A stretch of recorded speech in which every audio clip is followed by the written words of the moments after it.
welcome to Blackfeather Guild.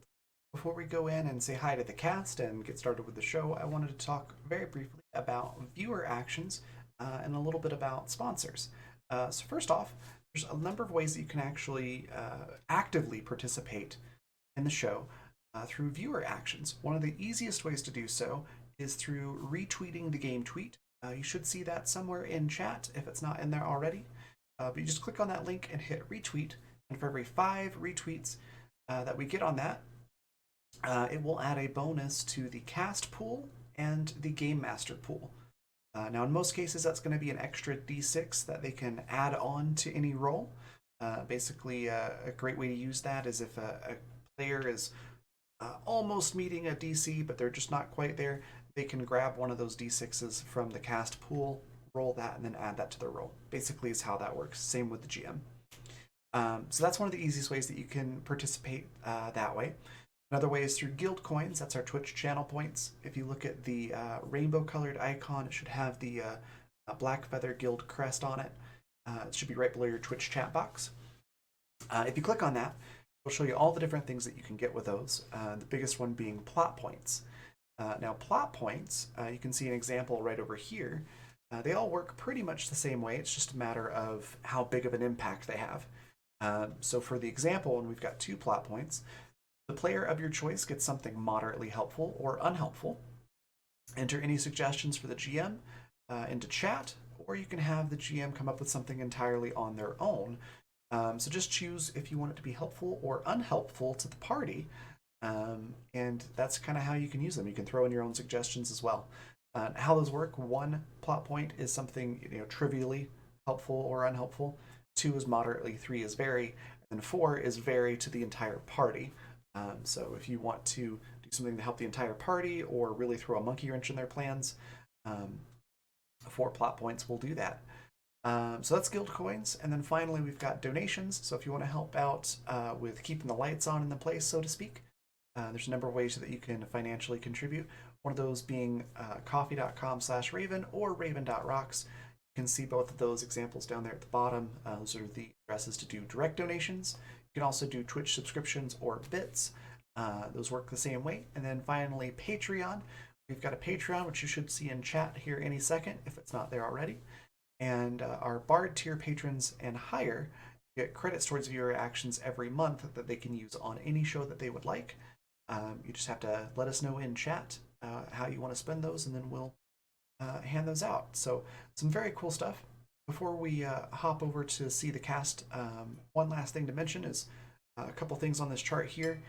We've already covered the D6 and the plot points, but the triple crits, what that means is you can gift auto critical successes. And you can, it's triple because you get 3. You can divvy those out however you'd like. You can do 2 to the cast, 1 to the game master, all of them to the game master, however you want to do it. So they work much like the D6s. The cast members just grab that when they're available and they really need them and use them. So it's pretty cool. And then finally, the last one, introduce an ally or enemy NPC. Just give us a brief description of what you want this character to look like, kind of their character concept and a name, and let us know if you want it to be an enemy or an ally to the party, and the GM will basically take that and run with it. So really cool ways that you can participate. Lastly, I just want to take a quick moment to mention our sponsors. If you look at the logos down below, that's who's sponsoring this episode, and we'll talk a little bit about that before we introduce everybody as well on the next scene. So yeah, check all this stuff out, and thank them for supporting us, and thank you for being here and watching. Let's go say hi to the cast.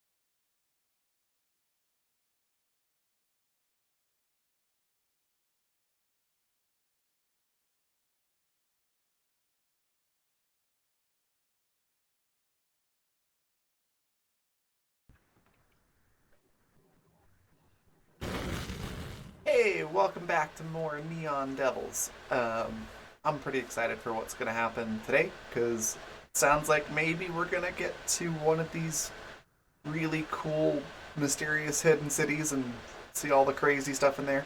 Um, so it's going to be fun. Before we do jump into everything, we'll let everybody introduce themselves and their characters, then we'll pass it on over to Yaz to get the show on the road. So, starting with myself, I'm Raven. I'm the creative director for the Raven Evermore, which involves a lot of different things from tabletop streaming, obviously, graphic design, composite art, voice acting, ton of stuff.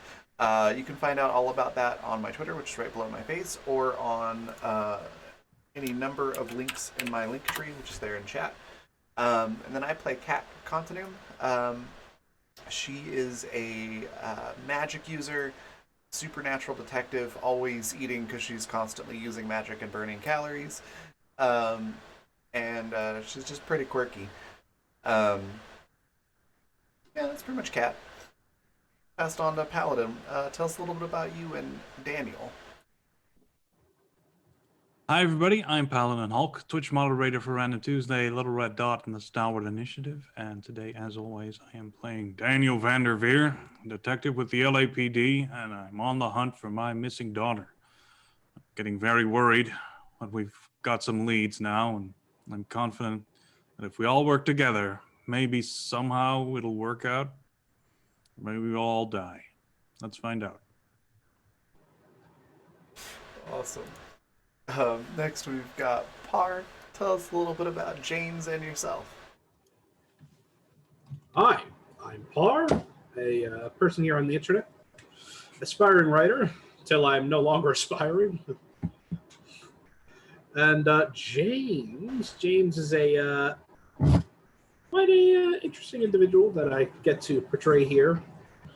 He uses the crooked playbook, even though he's a straight edge cop, a little rough around the edges. Maybe takes a liberty or two, but ultimately does his job and does it pretty straight.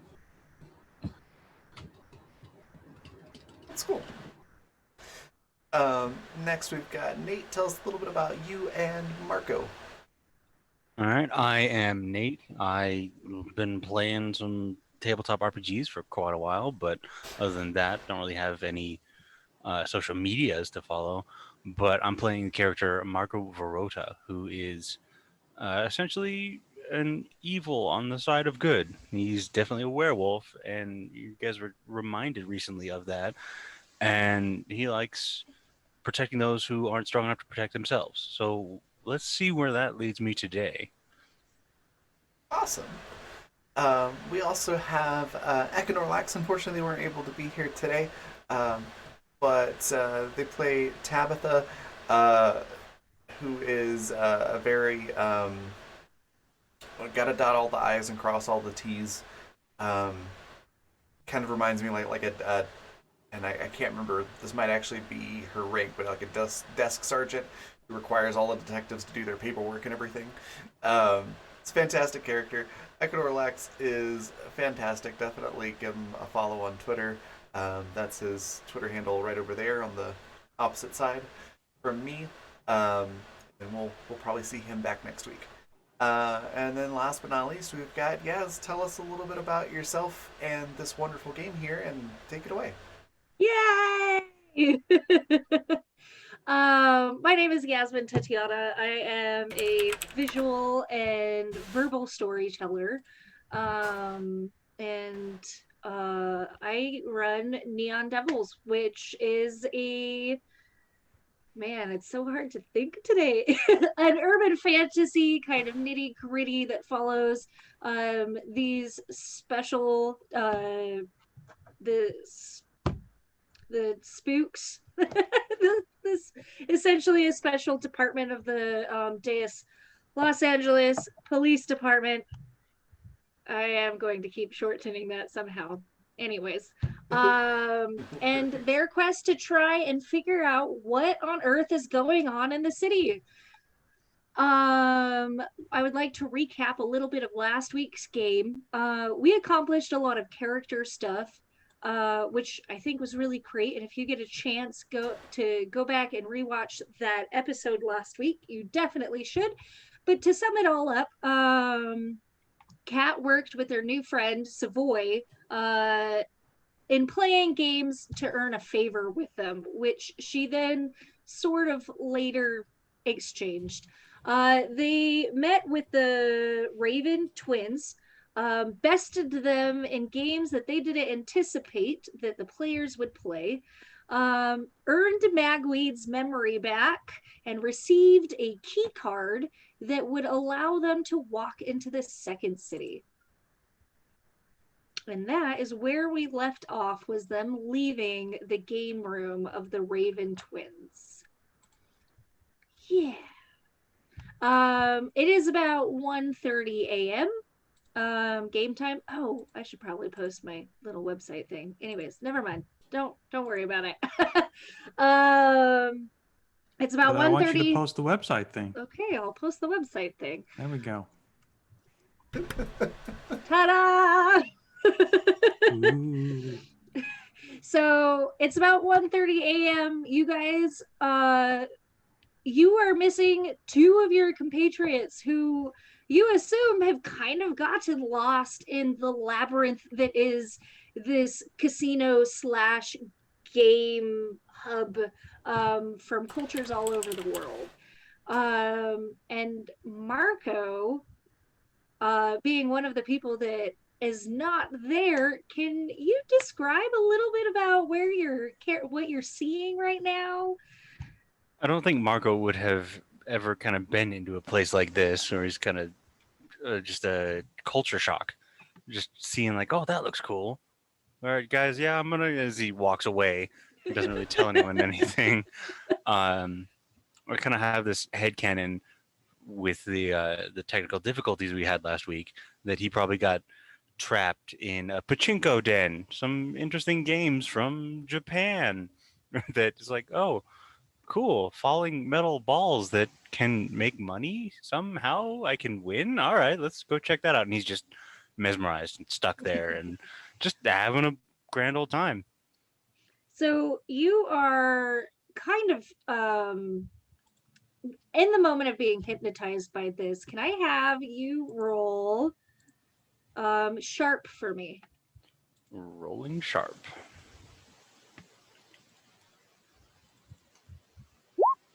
Hey. Nice. So you're distracted by this, but you're not so distracted that you miss a couple very, very interesting details about what's going on in this area. First, you notice that there are a couple of redheads in the area they seem almost, they're not the servers, but they seem to be catering to the higher up people, the people that are winning more. Something that you pick up from them is that there seems to be a much larger amount of physical contact that these redheads are giving than the other servers do. The servers don't touch the clients or any of the people that are playing the games at all, but the redheads seem very familial with the people. Shoulder pats or squeezes, high fives, like elbow bumps and stuff like that. Then they bring the person what they were asking for, and then they always leave. But they come back periodically to check in on these people, almost like a caretaker might. But at about the same time that you're making note of this, you're also recognizing that there is a very large amount of very muscular people, including a fiend and a Celestine, that are kind of very raucously talking in the corner of the room. And as soon as that loud chatter starts, you see them all file out together. Okay, well, that's interesting. I want to see what's happening. Yeah, Marco would stand up and kind of like trail and try and see if he can get an idea of what's going on. Cool. So you follow these, we'll call them gentlemen for now.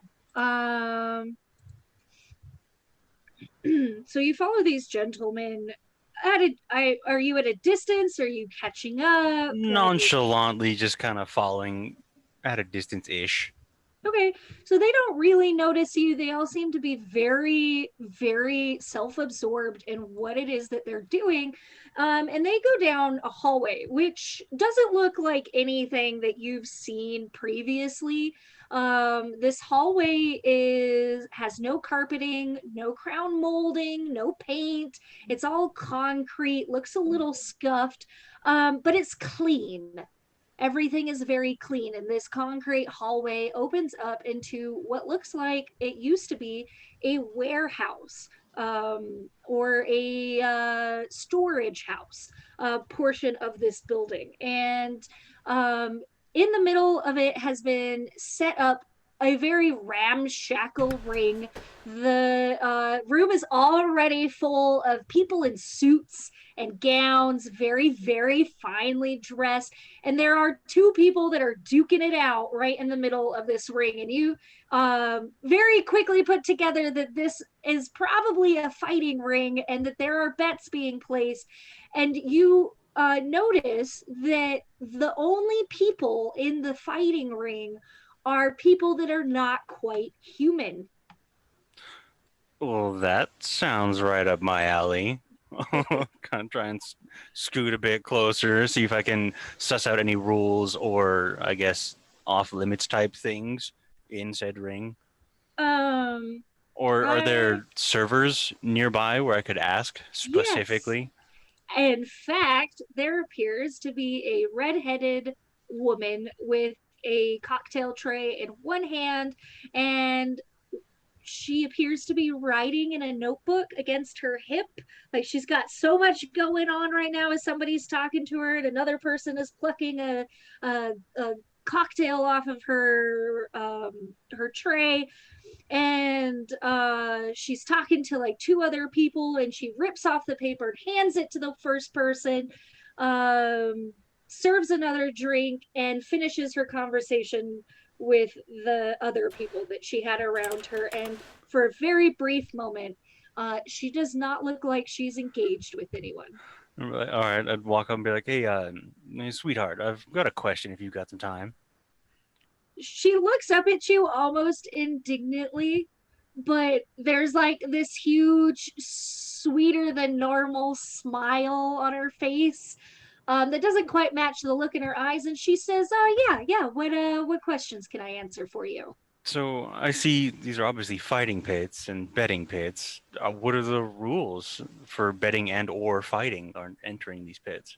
Well, you can bet anything from money, collateral, or your children, your treatise agreements, whatever it is that you have that is worth value, including your memories, you can pit against. If you win, you get something of equal or greater value, including what else is in the pot.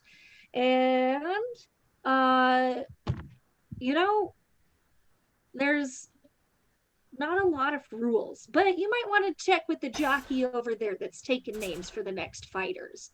And she juts her thumb to another fiend. This one with wild horns that kind of sweep back and twist up into what kind of looks like a broken halo. He's very impossibly tall and impossibly skinny, and kind of looks like he's permanently up to no good. Okay, yeah. Like, thanks for the info, doll, and I'll give her a decent tip on the tray, and I'll walk over to the jockey, see what he has to say. The moment you tip her, her expression changes towards you. She no longer looks indignant. Her smile is genuine. So you meet up with the fight jockey. The guy kind of crosses his arms and looks you up and down, and you feel that tingle of magic.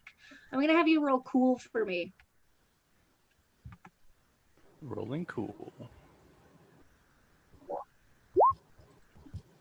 Nice.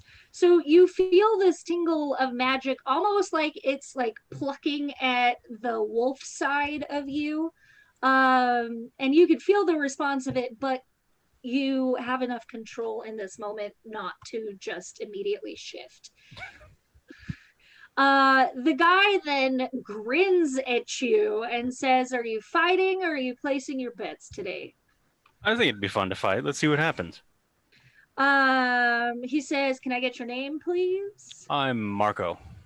All right, just Marco. Let's leave it at that for now. All right, and he takes it down. He says, "No death, anything goes.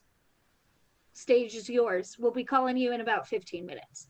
Sounds good to me. Is there somewhere to get a heavy drink around here? Something that will get me a little buzzed, because you know what I am, obviously.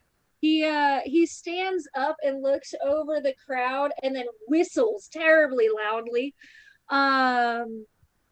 And you see that super cute redhead just pop right up almost underneath his arm to be like, "What can I get you?" Okay. Same one? Yeah, same one. At least you think it's the same one.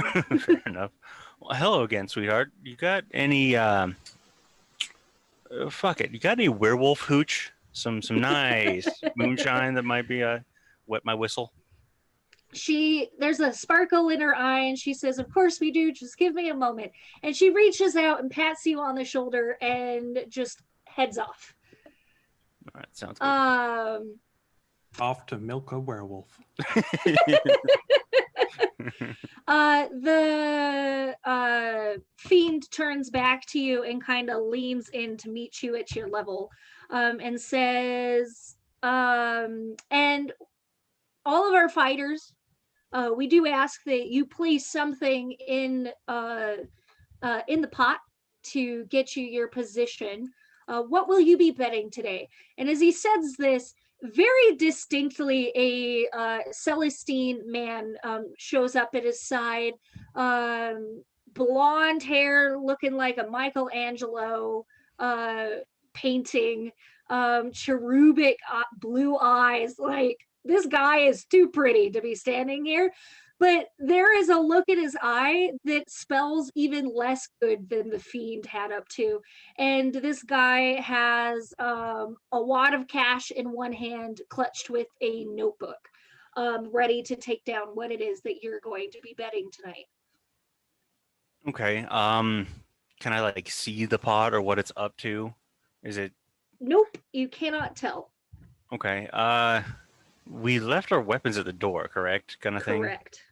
Then all I've really got is cash or my custom suit. Do you want that?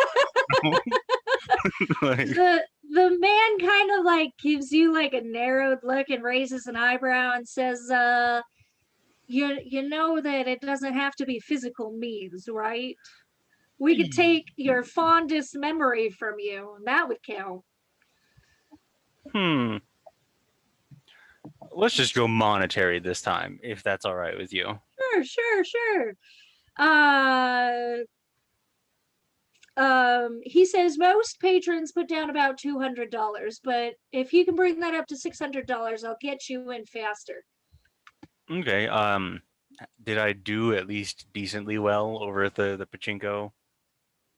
Because I don't know how much money-ish I would have on me right now. That's a good point. Let me roll for it real quick.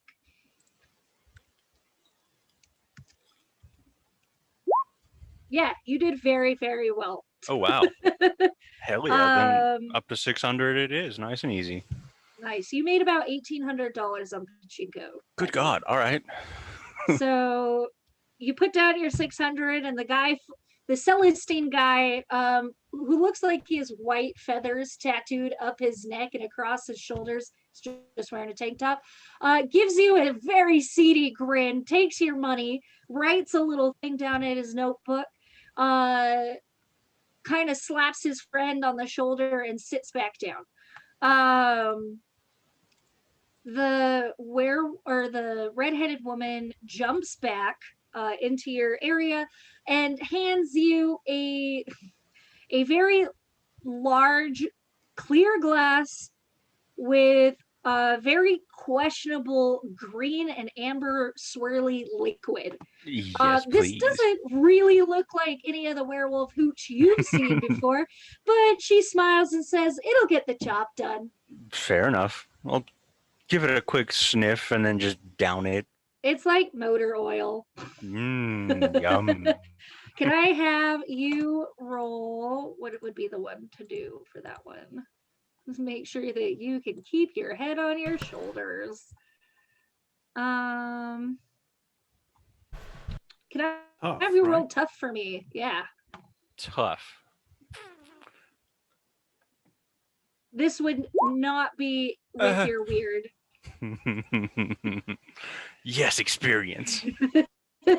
So you feel an immediate like a warmth that fills your chest, and suddenly like your world just tips 20 degrees to the right, and Loosey it's like goosey. Loosey goosey. getting hit by a freight train of alcohol. My kind of Tuesday night. Yeah. Can I have you, for the duration of your drunkenness, take a -1 in charm, cool, and sharp? The unimportant ones.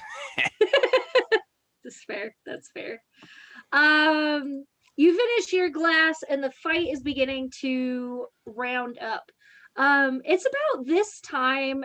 I'm gonna hop over real quick before you get into your fight. Do it. It's about this time that The a fight.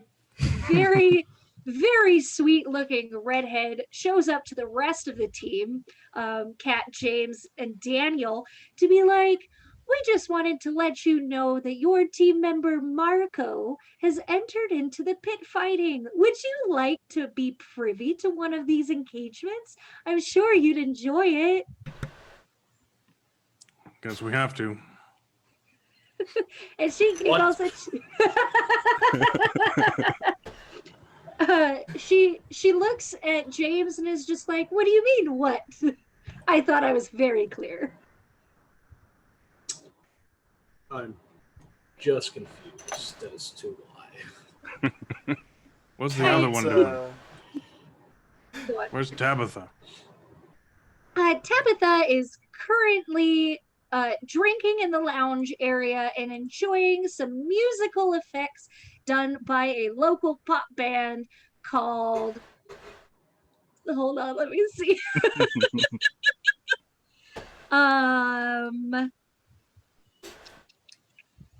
If you don't, I will. Caps.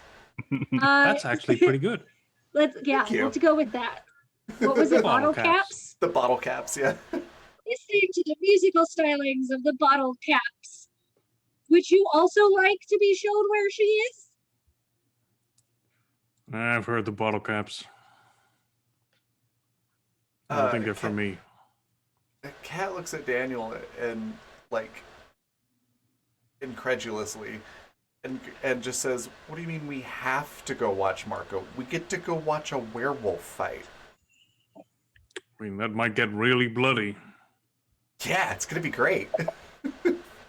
I don't really enjoy the watching humans suffer, but okay. So the redhead very sweetly takes you down this about the same route that Marco had followed the others, and brings you into this room. And she gives you each a nice little tap on the shoulder and says, "I hope you enjoy the game. Let one of my sisters know if you need anything." And she traipses back off. They're so touchy. Have you noticed that? I love this place so much.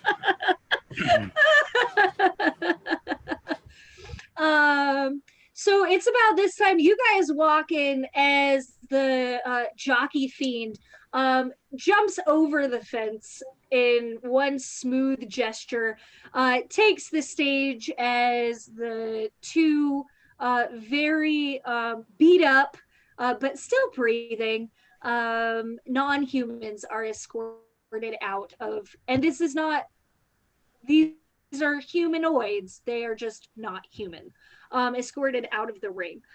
I'm going to say that they're both And- deer people.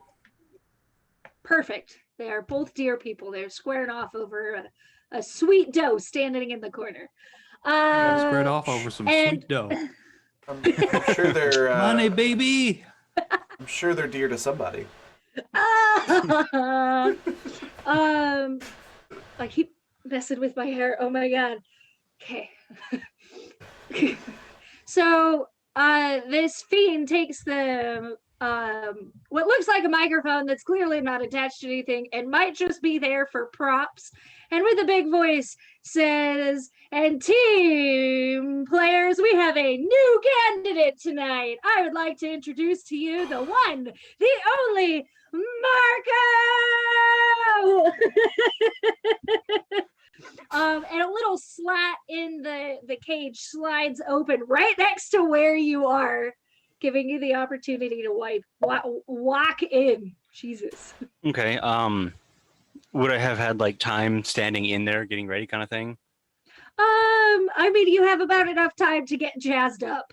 Well, essentially, I would have gotten out of the suit and tried to find like a towel or something, just walk out damn near buck naked. Yeah, you could do that. I walk out holding the towel and just like waving, like, "Hey, yeah, And hi." like the audience is just like crickets. And you're like, what? Can Kat do a thing right here? Sure. I want to use magic to make like a magical applause sign just show up over the top of the arena. Real weird. Like you'd see on like a jumbotron or whatever. Real weird for it. Weird. Where's the button? Come There it on, is. failure. Oh, it's success. Yay. So above the ring, dang it, clicking on too many things. Above the ring appears the big loud applause highlight, and you get a slow, like awkward clap, like this is new. What is going on? What the shit is this? Kat's just clapping and cheering as loud as she can. That one person in the stand. Oh, yeah! Pretty much. So the fiend gives you a flourish with their hand and straightens up and points to the other end and says, "And a long time runner, a hulking beast of a man, both on god damn it, both underground and overground." And this massive orc man steps out, and he's rolling up the sleeves of his like collared shirt. You can already see he's scuffed up, a little bit of blood on him, and he's got like the gnarliest tusks coming out of his mouth, and just like scars and tattoos everywhere. And he puts what looks like to be a very nice cell phone in the hands of whoever it is that's helping him, and then just ushers a massive bellow at you. And the fiend suggests you both to come forward, and tosses his microphone up where it completely disappears, and says, 1, 2, 3, and then hops out of the ring again on super spring-loaded legs. Going to have you roll. Can Kat do Looks another like we're thing? gonna have to drag Marco's unconscious body along. I'm just can I just have you roll a d20 for essentially like if you're going first or if he's Initiative? going first. How do I make it roll a d20 on roll 20? Slash R slash space roll. 1d20. Oh. You better lose a tooth.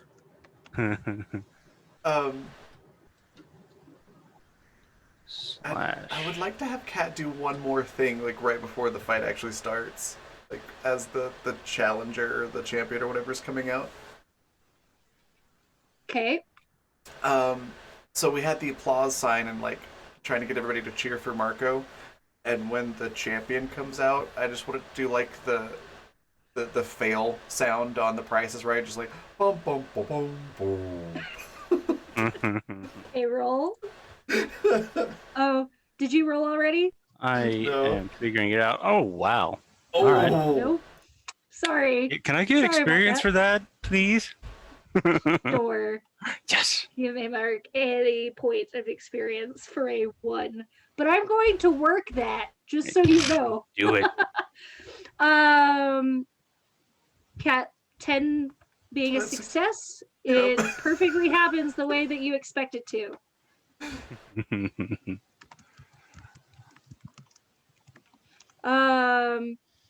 So this go the distance. I just have Disney songs playing in my head. This orc on the count of 3, right on the beat, just like slugs you so hard. You take 2 points of damage, and then it is your turn. Okay, and can I assume he kind of like threw me back a bit, a ways, towel like fluttering in the breeze? Yes. All right. Stand by on your guys' headphones. I want to try something new. I don't want to blow out your ears. Okay. Okay. All right. I'm gonna shift, and let's see what this does.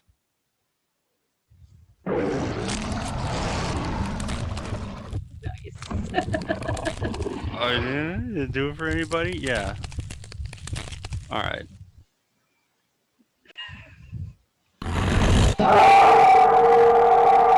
And now there's a tall, furry werewolf standing there. Took a nice, decent slug, but he definitely looks like he's into it. And I'm gonna go run at the dude and try and maybe get a throw on him, try and pin him or throw him against the side of the cage. All right. Is it like roll. an enclosed cage kind of thing? Or Yeah, it's kind of like a Thunderdome sort Okay. of shtick that the fiend can slip in and out of. Okay, and I'm you told me to gonna- roll what? I believe you get to roll weird with your unholy strength. Yes, rolling now. Nice. You have full success. So you do what with your full success? All right, so I'll rush back in, stupid fast, stupid strong, hopefully playing towards the surprise that, oh, this isn't just some little non-human, it's an actual werewolf. I'll try and suplex the dude, just grab him around the core and just try and toss him backwards over my head. You are able to do that, and he comes crashing down with a grunt and a snarl, but is still able to, he's still moving. Do you suplex him while holding on to him, or have you let him go as you've thrown him back? I'll probably still hold on to him. I don't want to kill the guy. I don't want to bloody him and rake him with like claws and shit. But That's fair. yeah. Going to have you both roll a strength check for me. So you would be able to use weird in this situation. Rolling again.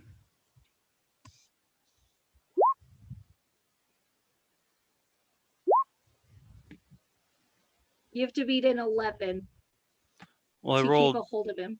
I rolled kick some ass and it hit 7. So make success, or what do you? So you exchange blows. In this regard, he's going to ultimately get away from you, but you can take some damage and deal some damage, or clean blow, nobody receives damage at all. I'll say clean blow then. Okay. So he gets out of your reach. You've squared off with him again.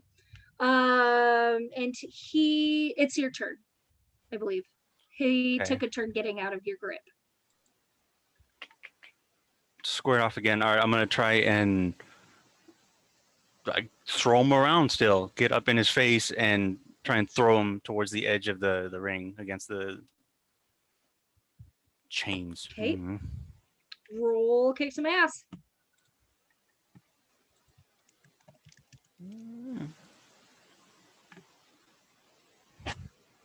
Roll plus tough. So if I would roll kick some ass and then add 3 because of the unholy strength. It should be adding unholy strength to kick some ass. Let's try this. See what that does. Nice. Okay, Very yeah. successful. So you get him right where you want him. How Alright. do you do that? So I've kind of tried to like grab him and pin him and then just spin around and throw him at the edge of the ring as I run up again to get it more in his face. Maybe throw a headbutt in there for flavor. All right. The orc reels, taking continuous damage. His nose is bleeding. He sways for a minute and he comes right back at you with his fists. And the look in his eyes says that he's not going to be as nice to you as you have been to him. Fair enough. But you exchange blows. As he grabs you, kind of like trying to get you in a chokehold, it gives you the ample opportunity to attack him back. Okay, so just body shots. Yeah. He's trying to go for my throat. I'm just gonna lay into his unprotected core. Do it. Roll your unholy strength again.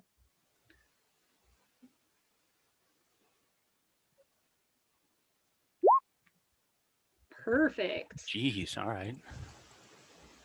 So you do take another point of damage, but this guy is just like kind of wind knocked out of him, lets go of you to kind of stumble back and check himself out. And then like his pupils get tiny and he goes into a berserker rage. You do have a turn before he gets to you.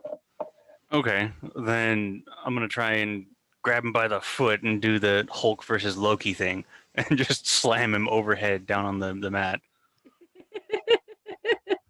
Can I have you to roll for that? Rolling now. Mixed success. As he is doing that, hold on. As you do that to him. How does harm work in this module?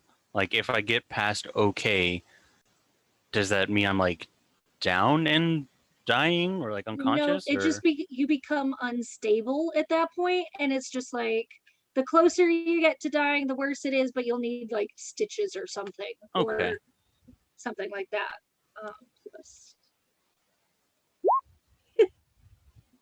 Oh, I did that wrong. Sorry.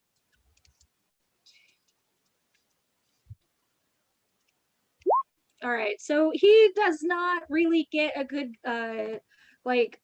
attachment to you, but you smash him into the ground. He leaves your wrists bruised, but the moment he hits the ground, he is out for the count. Nice. He's toast. The fiend appears right at your side, counting down, and the man does not move at all on the ground. And the crowd is going wild, and the fiend raises your fists and says, "Our victor! Give another round of applause for Marco!" Can I howl shout again? Yeah. I want Marco to fight. What was that? Yeah, my bad. It's a touch loud, that. Okay. And by a touch, I mean a fair amount. Fair It enough. does almost bust speakers right at the peak of it, but Okay. it's still great. I will adjust that. I thought it would have been cool, like when the devil says, "Yeah, you win," that he just bites the devil's head off. Oh, I don't think they'd really appreciate that, but I mean, it's your game. It's a werewolf. What do you So expect? the man gestures with a sweeping hand as the door opens up, and he says, "We are." He says, "My buddy will help take care of you." Um, and then he goes and launches into the next fight. Yeah, I would stalk off with the buddy and recompose myself and shift back and all that jazz. So the Celestine is the one that the too pretty but far too up to no good is the one that sits down with you. He says, "Are you gonna fight again tonight?" I've got some friends here doing some business, so I think this was a one and done for me tonight. All right, But all I'll right, all right. likely be back. That was fun. Thank Yeah, you. yeah, yeah. Let me get your portion of the pot squared away for that fight. And he opens up like kind of like a weird looking wallet, and a chunk of change lifts up with a sticky note on the side, and just hovers in the air in front of you. And it looks like they have tripled what you put in. Hell yeah. All right, I'll grab that. He says, "You're always welcome in the pits here. If you need anything at all, just let us know." Oh, awesome. Thank you. I would like to point out you are still very drunk. Thank you. And you are left to do as you please as the Right, yeah. next fight starts again. I'll get redressed, and I probably noticed the rest of the crew come in to watch the fight, so I'll go see if I can go find them. They're fairly around. Do you guys do anything other than watch the fights? The three of you? No, that's what y'all cats doing. Cool, Go find them and be like, hey, so how much you guys win when you bet on me, yeah? Right? Oh, I bet on the orc. I lost everything. Oh, well, damn. That'll teach you. I didn't bet. I'm kidding. You okay though? You ready to keep going? Yeah, I to feel do the good. mission that we're here to do. You can tell Marco's slurring a bit, but yeah, let's find your daughter. That's actually a big thing. Let's go. Hmm. I I mean, unless you want to stay here and waste everyone's time some more beating up orcs. mean, that was fun. Where is Tabitha, by the way? What did you win anyway? Bunch of money. You want some? I mean, I'm a police officer. Police officers need money, but I get where you're going with this. Maybe it can help us grease some wheels towards finding your daughter. Cat Maybe. holds out a hand and goes, "I'll take some." Here's some money, Kat. Oh, thank I you. don't even not processing, putting two together. I don't know how much I gave her, but she got some money. Cat just stuffs it in a pocket. Truly the weirdest day of this this team's existence. Oh no, it's gonna get weirder. It's gonna get weirder. All right, so it's now closer to 2 a.m. What would you guys like to do with the key card? Are you going to bust through, or are you going to take some time to rest?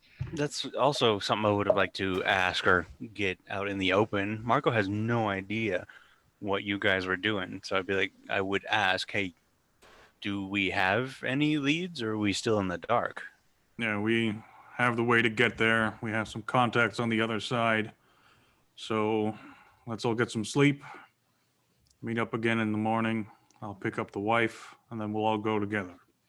All right, are we sleeping here? Is it a casino hotel? Do we have to go back somewhere else? There are rooms, but this is topside, so you do have your apartments you could go back to.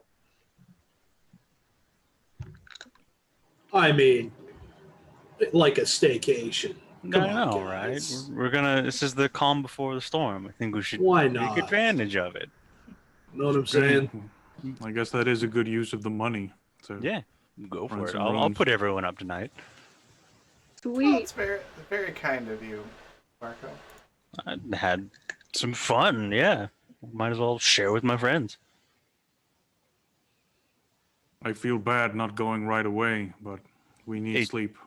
It's smart to let things cool for a bit, and then we'll hit it hard tomorrow with a clear mind.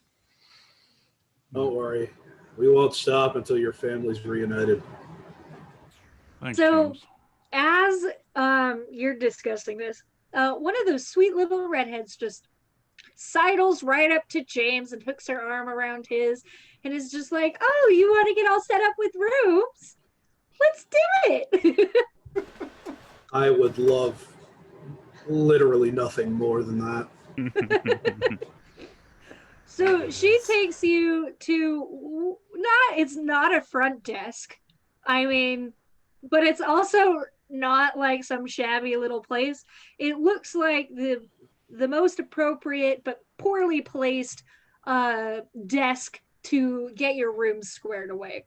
And very out of character for topside, you see a oily, black-skinned, like midnight black blue skinned, with curly ram horns woman, and it almost looks like she's wearing a suit of latex. That's sitting at the front there, smoking a cigarette, which is not very, you don't smoke inside anymore. But nobody seems to be nonplussed about the whole thing, and she's just sitting there smoking. I'm immediately going to walk up to her. Ma'am, you can't smoke inside. There's laws. Her absurdly long eyelashes flick up to you, and in a very sultry voice, she says, "I do what my boss tells me to do." If your boss tells you to smoke, they're a bad boss and you shouldn't obey their orders. Smoking is bad. Stop it. What my boss allows me to do. But she does put her cigarette out and leans over the desk, and she says, "And what can I help you out with today?" And this is rent rooms. She says yes. And she pulls out her ledger, and with the touch of a long pointed nail, script begins to dance across the page. And she looks up at you guys and says, "And how many rooms will you need tonight?" I think 1, 2, 3, 5. 2, right? 1, 2, 3, 4, 5. Unless we want a roommate checkup, I don't care. I'm so cheap that I hurt at the idea of getting 5 rooms. I just made a bunch of money multiple ways. Ain't no thing. Marco, the big spender.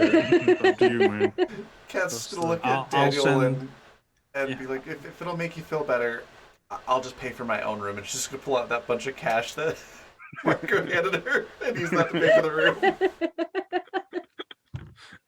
Whatever makes you happy. And I'll text the wife to like be aware that we're heading out tomorrow morning, and that I'm planning to take her along with me. Or with us. You get an immediate response from her that just reads, "Send me the address and I'll meet you there." I don't know the address of this place because it's everywhere, so we'll go there. Okay, she says.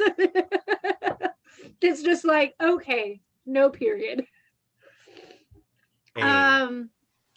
The woman looks at you, and she looks at your payment method, and she says, "That should square away for the night.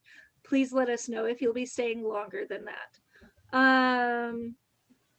And she steps around the desk, waves her hand, and it's almost like a weird little fissure opens up in the air, and suddenly there is an elevator. Nice. Just walk right in. You know, things that magically appear can also magically disappear. Yes. The woman gives you like a very sassy look, and she's just like, if the Raven twins wanted you gone, you wouldn't still be standing here. Accidents happen, okay? Not under the Raven's care. Well, then it'll at least start out making a sign a waiver. So chances are it works. Nothing is permanent. Nothing is foolproof. At some point, this is going to fail while people are inside, and it's going to be a bloody mess. But it's probably not going to be tonight. And I'll walk in. She gives you like that fake, terrible smile of like, I'm smiling because I have to, not because I want to, and gives you a little bye-bye. And the doors slide shut, and you get the sensation of vertigo. And then Because the we're doors falling open straight again. to hell, baby. The doors open again to what appears to be a much more, but styled in the very same lavish Baroque manner, hotel hallway with numbers on the doors. Oh, and she did give you your key cards, by the way. not to get mixed up with the first key card you guys were given. So you know. That's good. Okay. All All right, everyone actually rest up. Don't do anything stupid. Don't go back down. Rest up. You're going to need your strength. Fair enough. I'll go take a shower and rack up.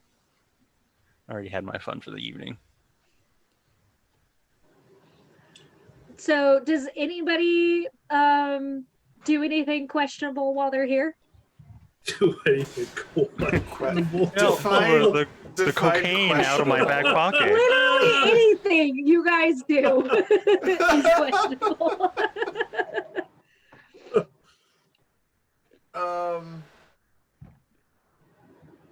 Probably orders a bunch of room service. That's about all I can think of the cat might do, actually. I think I've had enough food. You know, we've been to Alphonse's Tacos often enough. I think I can...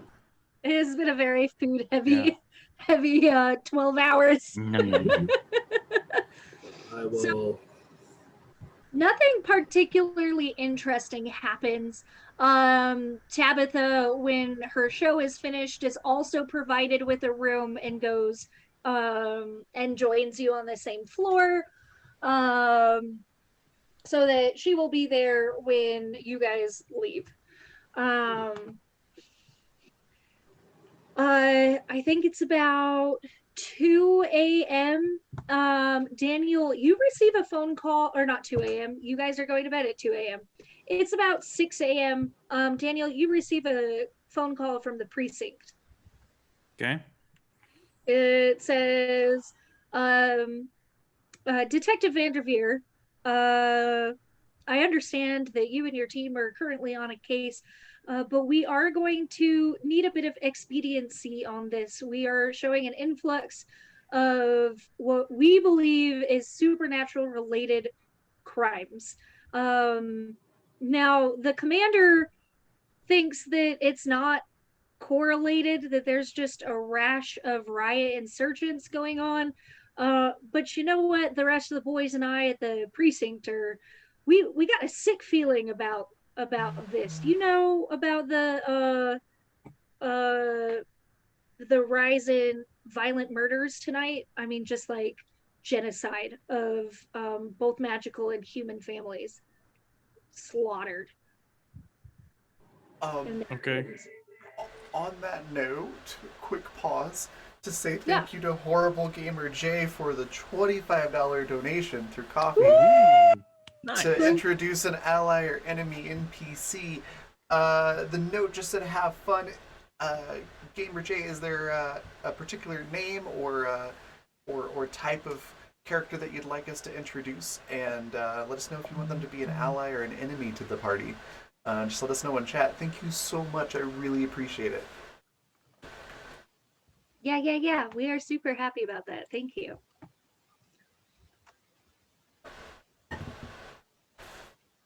No preference, but whatever works best for the story. Okay, cool.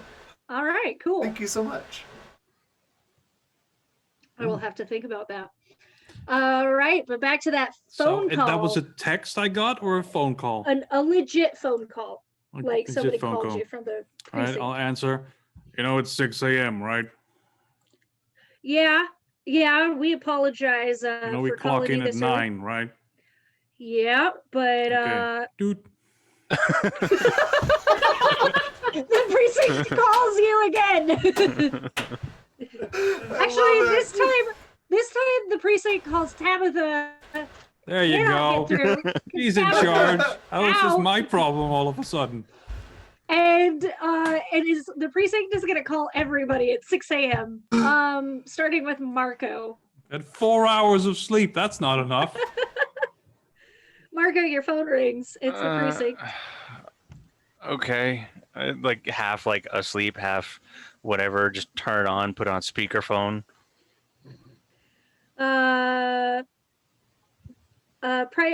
Is it private? Mr. Verota. Yes, Detective. hello. We're all detectives, aren't we? Yes, right. Detective Verona, I understand it's very early. I've been trying to reach your other team members. We are experiencing an influx of supernatural crimes over the course of the night. We understand that you're on a case right now, but if there could be any expediency added to what you're doing, we could definitely use your help. Understood. And I'll turn off the hang up. You can like but as you turn it off. Yeah, James Cook, your phone rings. What do you do? Well, these guys want shit. as We I- said okay. Could you Think do I- your job quickly? Yes. I think I roll around in bed for a little bit, and then I look and see the number, and I just say no. Then I want to call my imp back or out of the stone. You answer. The imp appears and you are just like whomp, carrot cake Oreos just dropped on your bed. Why? And You the didn't give them to imp like George. swims through the Oreos to get to your phone. It says, "Hello, Honey's Hotline. How can I help you?" James starts laughing. The policeman that called you is stuttering on the phone. It just says, "Oh, I think I've got the wrong number. I'm so sorry." And you can hear as he's turned it off, "Can you scrub cell history?" And he hangs up on you. He then calls Cat. Cat answers the phone in Latin. And in Latin says, "The fuck do you want, you presumptuous sophomoric fool? I will curse you for calling me this early." And the man on the other line just stops and is like, "Is this Detective Continuum?" Yeah, what do you want? We just wanted to alert you to a supernatural potential genocide that the city is experiencing, and we could use your help. Who's killing who? We do not know who's killing, but it's both humans and supernaturals. And we have over 15 reported incidents last night. From Okay. now until when you guys were last at the precinct. Let me ask you a question. Couple questions. What's the population of the city? I mean, I could Google that for you. 1 million. A lot. Ballpark it for him. Ballpark it for me. I think LA recently is like 24 million, but I don't know how far in the future we are. Let's go 40 million. Cat's like, yeah, ballpark That's for San 40 million. Angeles Okay. territory. Okay, and how many police officers do we have? 4. You guys are I We bet have some of several them are on hundred. duty. We have several Right. hundred.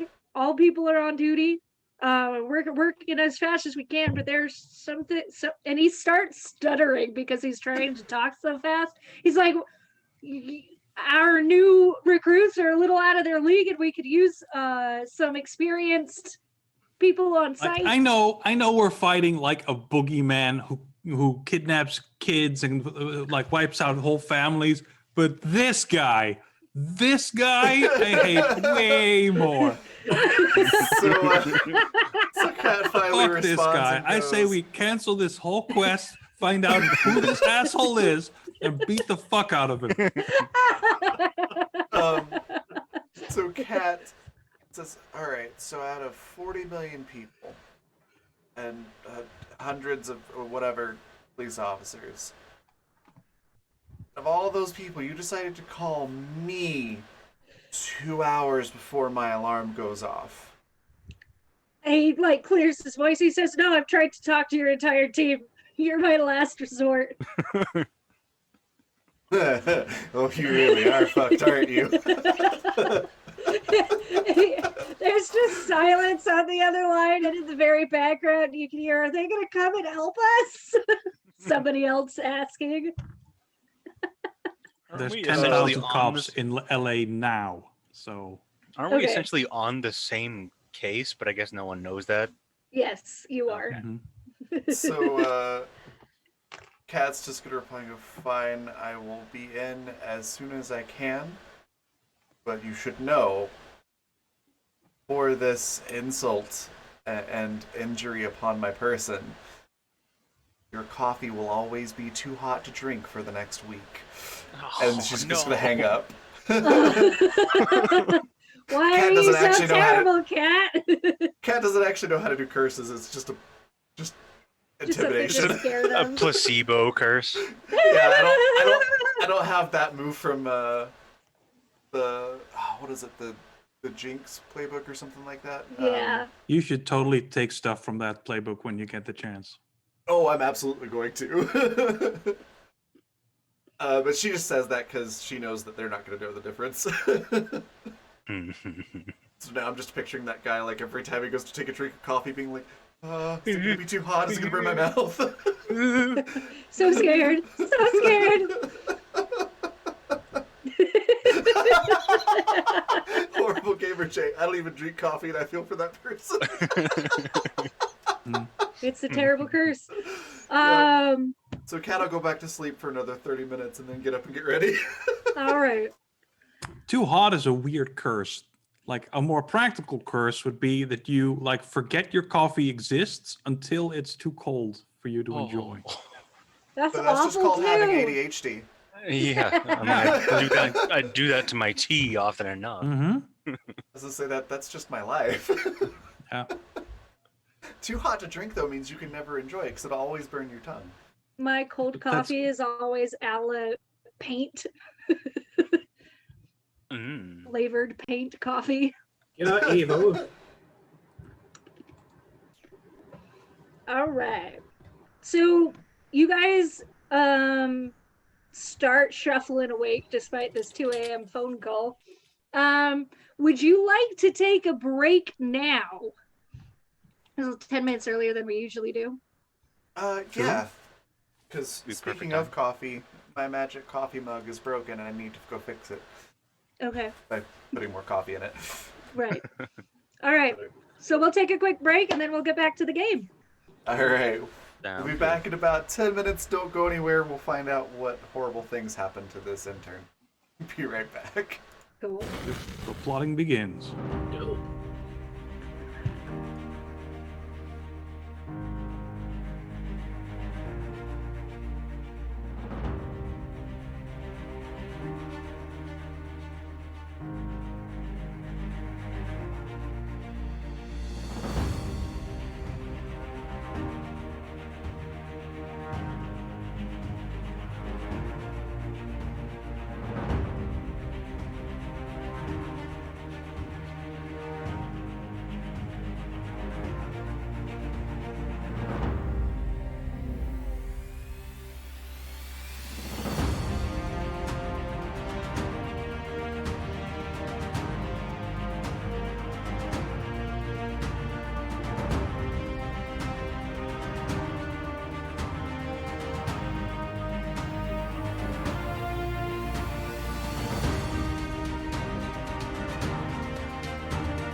Alright, we're back.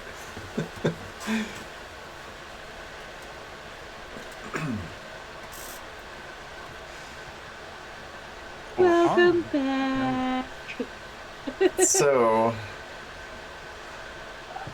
So a little bit of go on. I was just gonna say, so Kat has probably terrified this poor person at the police office. What happens now? You don't receive any further phone calls, but you do receive an email from the commander in chief that essentially says, or not the commander in chief, just the commander. That says, "Come on, you guys, come It on." says, "We understand that you." It essentially says what the poor intern said, just like, Godspeed on getting this wrapped up, but we do need you ASAP back at the precinct to handle a escalating issue.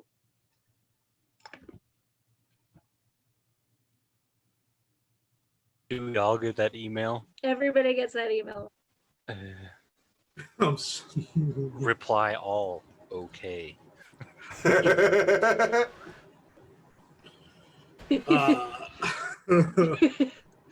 I wanna email back. Oof.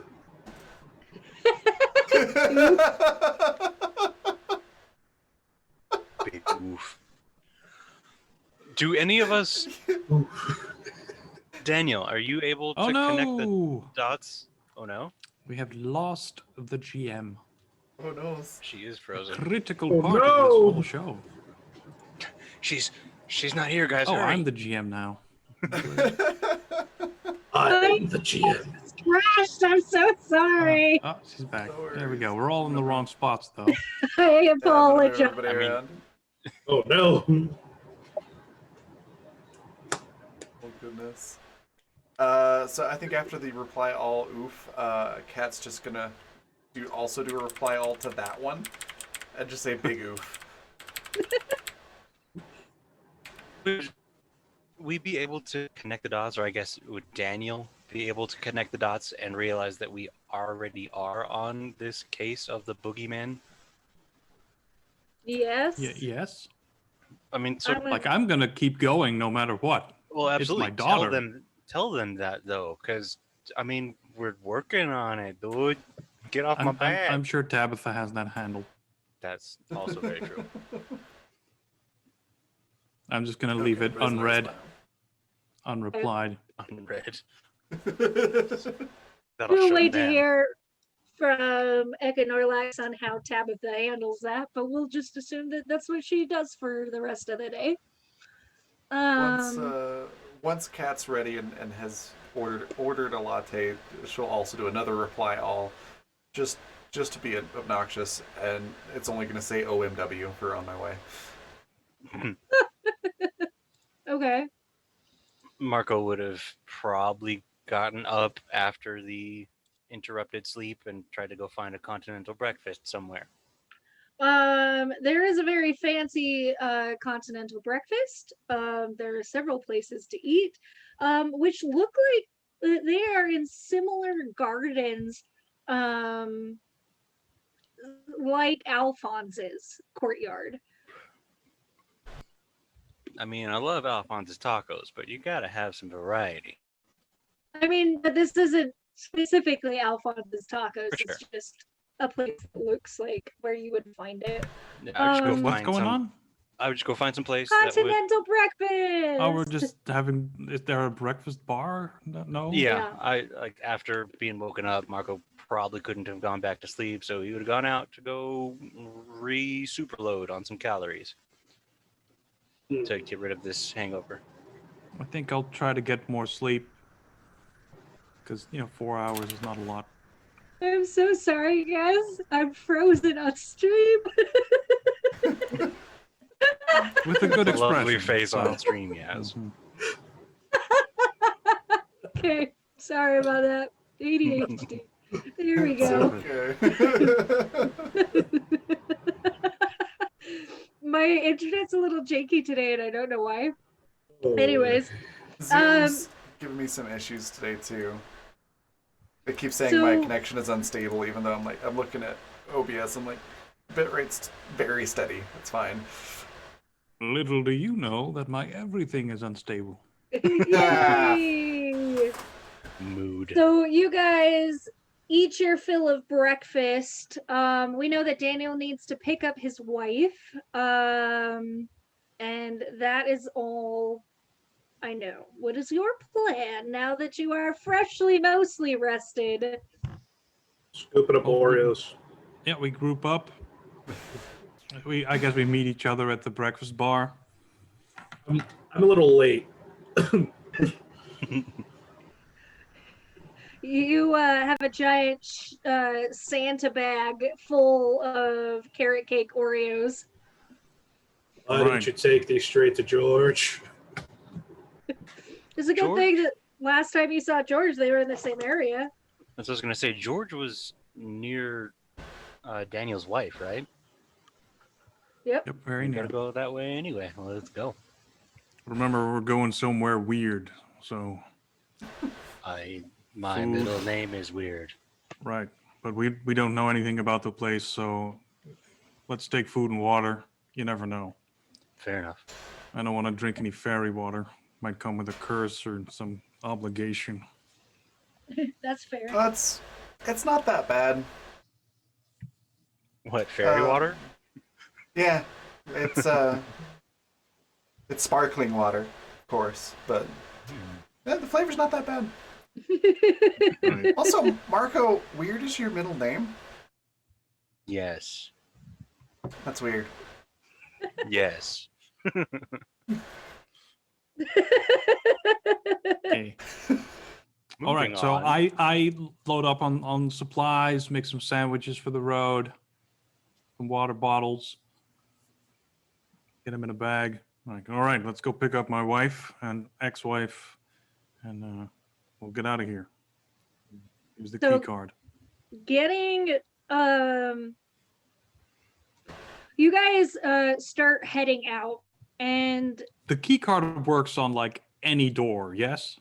Or any door, as any long as door. I mean, I guess I could make it hard and just say any door that has a key card slot on it.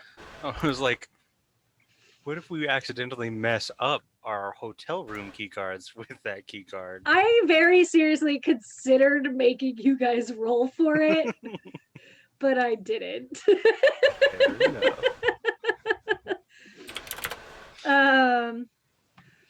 So the exits to this place are all fairly nondescript but clear, and there are very, very many. Do you just pick one and leave? Yeah. I Did feel we like we could valet ask. our car? How That's did a good question. I how don't did know we if you get guys here? actually took a squad car. Do we just like walk here? We I think followed so. I don't think we walked. because we followed Cat, following or hand in hand with the Savoy, I think, right?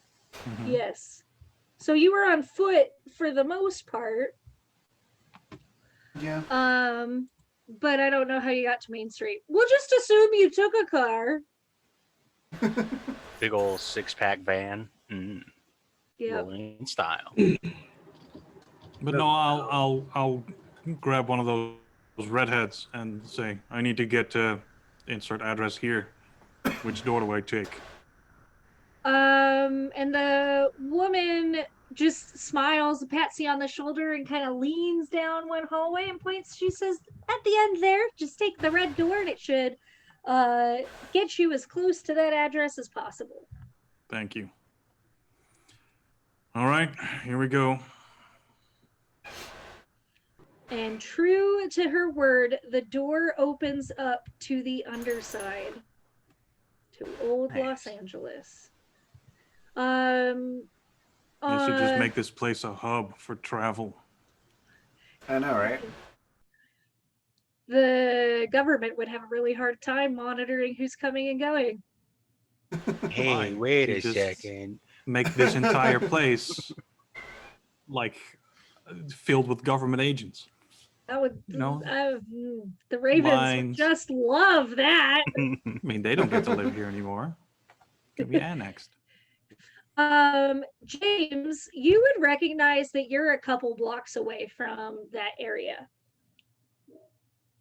That area? Which area? Where the tavern and the apartments were. Right. Can I want to text George since I have the sack of Oreos. You text him? Yeah. All right. And what do you say? Got your Oreos. He sends you a dragon emoji back. Does that mean you're dragging your feet? My goodness, the puns are real. I send the swearing categories. emoji. The what emoji? I said the swearing emoji with the white box over it. He responds with an eye roll emoji. It just says tavern. All right, this way. Let's go this way. Right there. You guys get in. It's during the day. But that doesn't really change how vibrant the city is. Everything seems very colorless and drab, very dark, with the highlights of neon against everything. You are close enough to the ocean that the light of day can be seen sparkling out beyond you. And some of that light is able to be caught and reflected back into the wharf area. And because it's during the day, the tavern seems pretty slow. And when you walk in, true to what George said, he's sitting there enjoying another very hard to find limited edition pop top drink. And he looks up when you guys enter. There you go, St. George.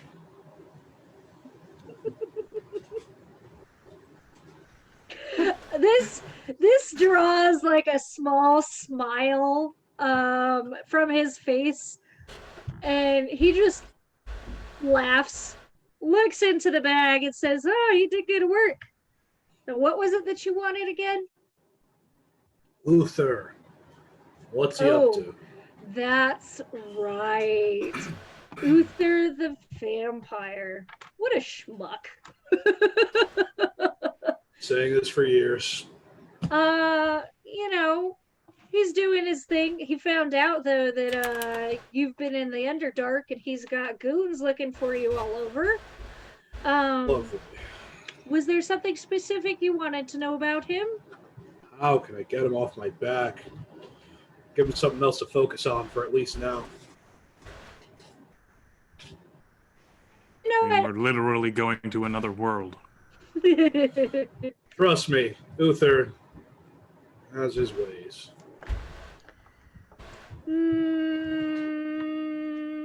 All right. I think I can help you out. How about I just take care of that distraction and you can get to wherever it is that you're going and not have to worry about it.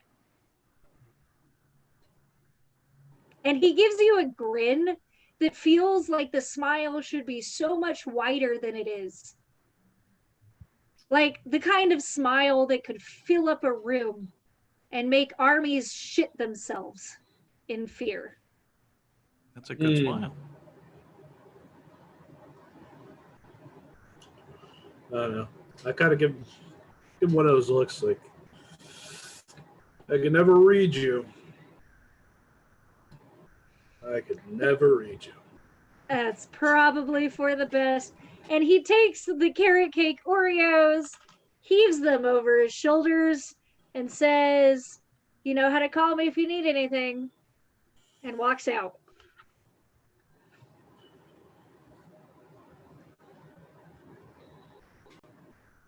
What a guy. So what's your story with this Uther? Luther's just, how do I say, kind of wants me dead, always on my back. Wish I could get him off, but you know. Is it safe to say those were his goons that I frisbeed a couple days ago? It was yesterday. A couple days ago. I mean, I'm hungover. Sorry. Uh, yeah, I believe so.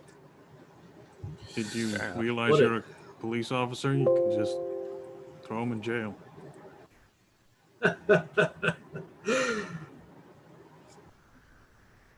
I don't want anyone to die unnecessarily. I said throw him in jail, not shoot him. Oh, no. I meant whoever I sent for.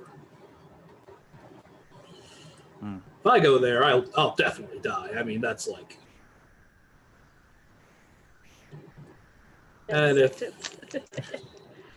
I got a whole, you know, if I got the force together to go, well, I have to track him down, first of all.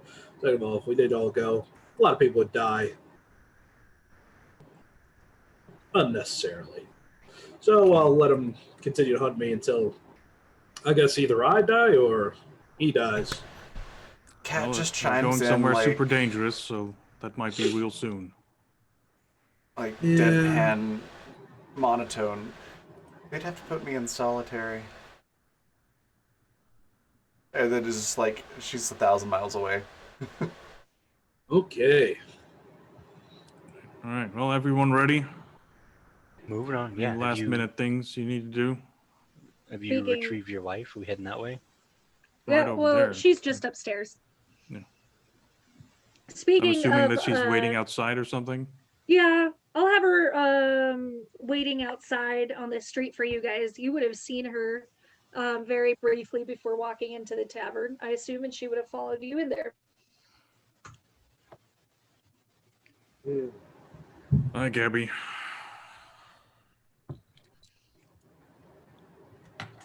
Are you ready to do this? She looks up at you and she says, I am as ready as I'll ever be.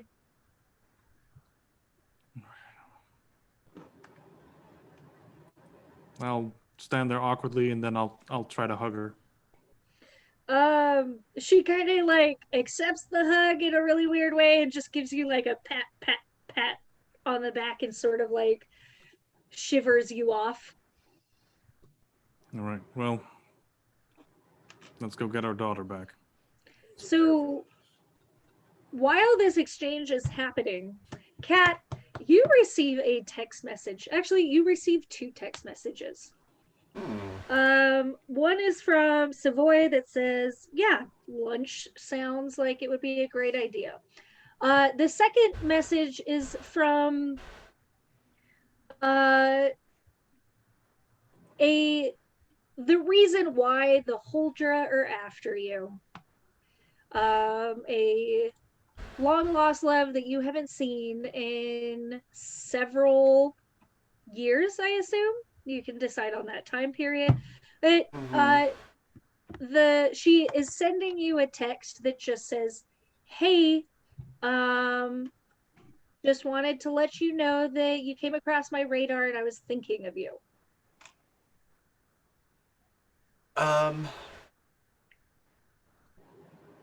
Kat's gonna text back.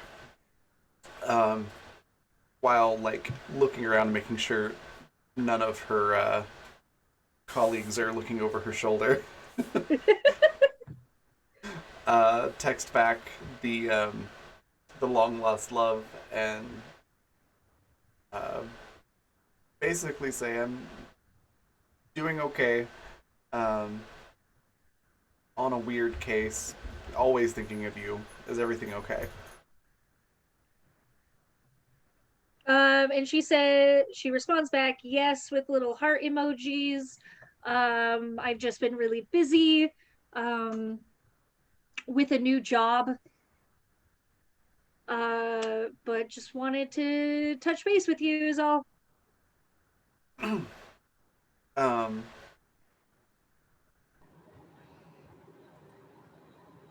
Okay. Kat's gonna say that's great. What's the new job? And suggest maybe that they catch up sometime soon. Just can't really talk much about it, but doing my same old, and pushing papers for important people. And she says that would be lovely. I'll text you later and we can call or something. Um, just because it's become a meme now, Kat's gonna reply back with a frog emoji and a heart. Okay. So with that conversation out of the way, you are ready to use the key card. I'm gonna check Gabby's gear first. Gabby has a backpack with a 45 handgun, two water bottles, what looks like 4 MRIs, and like a utility knife and a first aid kit. Do you mean MREs? I'm assuming that. MREs, yes, sorry. Oh, I was just gonna skip past that. Meals ready to ingest. It's basically the same. Close enough. Yeah. I did for a second just have this mental image of like 4 MRI machines just on this like harness and somebody trying to carry that Very around. impressive. You're right. Yeah. No, I'm assuming that she really doesn't like the fact that I'm double checking her gear. Yeah, But, you she's know, she's annoyed. complained about it, but you can tell that she's a little bristly. No. You did good. All right. Let's go. I'll stand at the door for a second, and then I'll put the key card in the hotel door, or in the her room has a key card, I think. Yeah, they all do. All the Yeah. rooms have key cards. So you slip that in and you open it, and you get the sensation of like a chamber decompressing air. The air hisses, and you open the door, and on the other side of it, you see what looks to be like a city that has been built on rolling hills. There's multiple levels, bridges that are reaching out into God knows where, and the architecture appears very Slavic and Turkish and Mongolian in nature. You have houses that are built on houses, built on houses. The colors are very vibrant, and you have the bulb-shaped parapets reaching out like towers from most of the buildings, and you get a distinct smell of what you would associate with each of the seasons as you kind of bask in this air.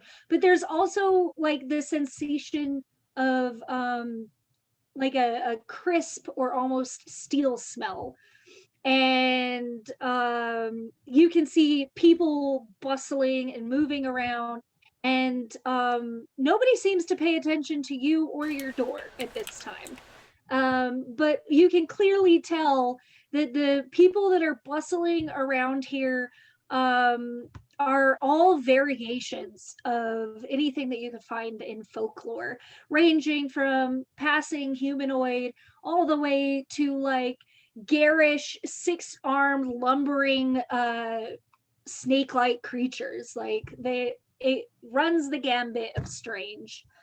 But you appear to be standing. The door is opening up to what looks like kind of a market space. Okay, that was another excellent description. Thanks. I'm gonna break the mood for a second. When you said houses built on houses, I imagined that being done without consent. So someone being like, "Stop it!" And I'm like, I'm building my house on top of your house. No, Yeah, pretty much. this is I'm the pretty sure second that's not scene. up to code up there. um But yeah, and you're standing in front of this door. What do you do? This is the second city. This is what you know is called the second city. Okay. Yeah, I walk through. I mean, I'll go first since I opened the door, but yeah, I think we'll all just go. Yeah. So you guys walk through the door. Making Does sure to anybody- take the key card with us because Good. that's okay. Thanks for iterating that. You when you walk through the door and when you turn around to close the door is already gone. And you Oh, are I was standing. gonna like offer anyone. Hey, anyone want to go to the mortal realm? Because I don't know. The door is gone. And you are we'll say that Tabitha is with you. You are 5 mundanes standing in what you know as being one of the Fey cities, the capital T Fey cities. And still nobody really seems to care about you at this point. From where you're standing, the roads almost pinwheel in 8 different directions from where you are, almost like a star. I remember that mortals aren't supposed to go here. Gabby, are you feeling all right? It feels better than taking the veil. All right, good. Does it feel weird to cat here? Like magically, does it feel yes. different? It feels overwhelming. The sensation of anxiety would be a pretty close sensation to how this magic feels to you. There's so much. Everything is supercharged with various different types of magic. You definitely don't, at this time, you don't feel the kind of magic that the twins had. But you recognize Fey magic and ancient and blood and stone and building, not necessarily like super building, but artisan kind of magics from different cultures, and everything is a different taste and a different flavor. I think Kat's probably gonna just do like probably a lot like what Marco did this morning, looking out the window, just sort of that wince, like that hungover headache kind of feeling, as she's just like, it's loud. I'm gonna It's assume so loud here. there's a You're bunch of talking about like. it's normal. I'm just gonna say there's probably a bunch of like smells and sounds and everything, so sensory overload from Marco as well. Yep, most certainly. I mean, everything is very pleasant. Like so pleasant, in fact, that you should be probably skeptical about how pleasant it is. I'm super paranoid, so we're fine. Okay. Kat's just like, this is a Fey city. I'm questioning everything. Where's the filth? All right, remember to stick together. Don't eat anything. Don't talk to anyone. Nice front. All right, how do we figure out where to go? Gabby's like, Yeah, we have a Wait. contact. It's fine. Wait. Where's the filth? I summoned the imp. the imp is right there, and immediately distracted by shiny things on shopping carts or shopping stalls. Like, See? No, it's like bearable. you should drag the imp back. I would like you guys to roll sharp for me, specifically James, in observing his imp, but I would like you all to do so. Imp. That's a good roll for me, and I want to fail. Same. Like, Sure. I only need one more experience point to level up, and I can't fail. It's okay. I'm Fail. going to give you guys some chances to fail. This is weird. I didn't fail. What? Yeah. Y'all guys doing all right. You doing Yeah. all right.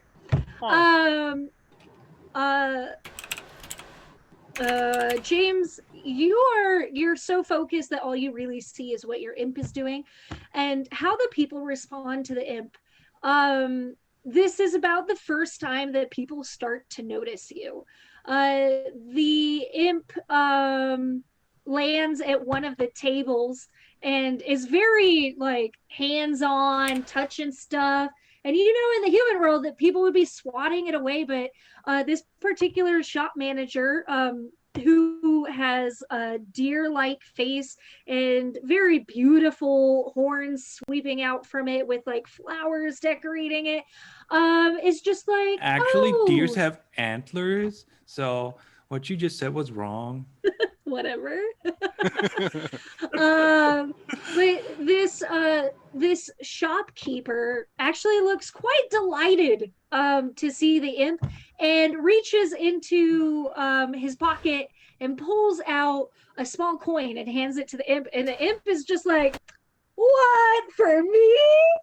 And takes it and just like opens up like a flap on its hip like a pocket, sticks it in, and the coin disappears, and he snaps that pocket back in. James, what did I just say about touching things? You're going to summon that thing? Are you not I taking didn't this touch seriously? anything. I did not touch anything. I'm going to grab him and be like, I am not joking, James. This is my daughter's life we're talking about. I don't need any of these shenanigans. So I need to save her count life. on you, man. Cat chimes in and says, well, James is technically correct, and in this place, that is the best type of correct to be. So let's just take this as a learning moment to always be technically correct in this place. And be very, very clear and over descriptive in your instructions. Gabby, I'm so sorry I brought these idiots. You said we have a contact. Well, which direction? Do we have any idea? The information that you know is that you have a contact and that you are seeking out the Autumn Queen's court. I think that was it. It was that or summer. Now I can't remember. I think it was autumn. It was autumn. Oh, it was autumn, because there are people that I had written into our plot lines that only belong in Autumn's court. So that would be it. All right. Hooray. Sorry. Are there like, I was gonna say, are there like guards or just protectors of the peace kind of thing? In this area, you don't see any manner of authority. I would like to say that Daniel and Kat, you do notice in the very, very nicely cobbled streets, stonemason streets, that there are. Okay. That there are emblems of the seasons kind of laid out in the square and sort of kind of gently point you in a direction. Specifically, Autumn's is actually a trail of orange painted stone leaves that have been inlaid into the street. What are the others? You see a sun with a very pretty, very sharp tribal design. You see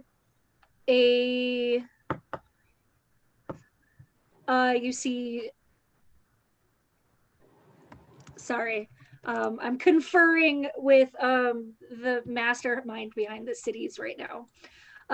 You see my brain can only handle so many things at once. No worries. You see, and finally you see almost like snowflakes or icicles that are twisting out from the center where everything else is twisted out of. And but very lovely and very pretty to look at and colored in blue.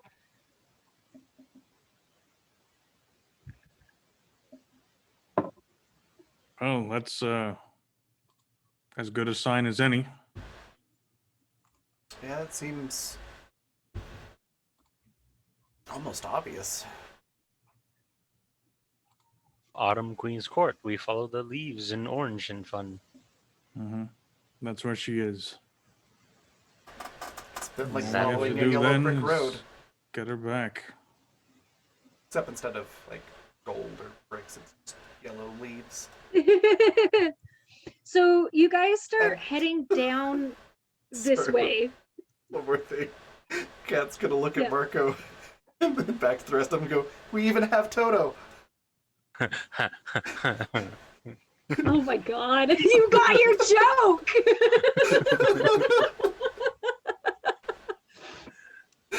Wow, that was a good one.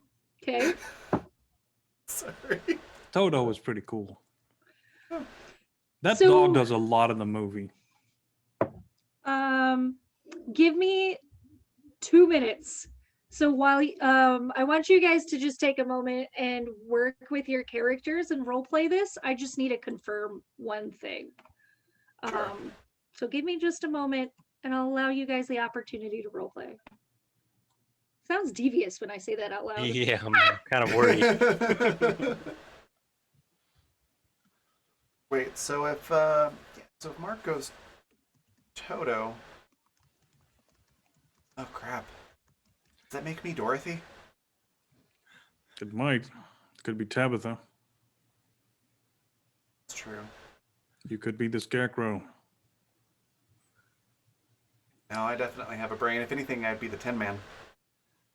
Yeah, I was thought going to say gonna Tin be the Man. Tin Man. Oh, I do. Anyway, do you think that when we get to the court, we should just say what we're doing there, be straight up, or like make up some kind of weird reason why we're there so we can I go feel inside like and we're look around?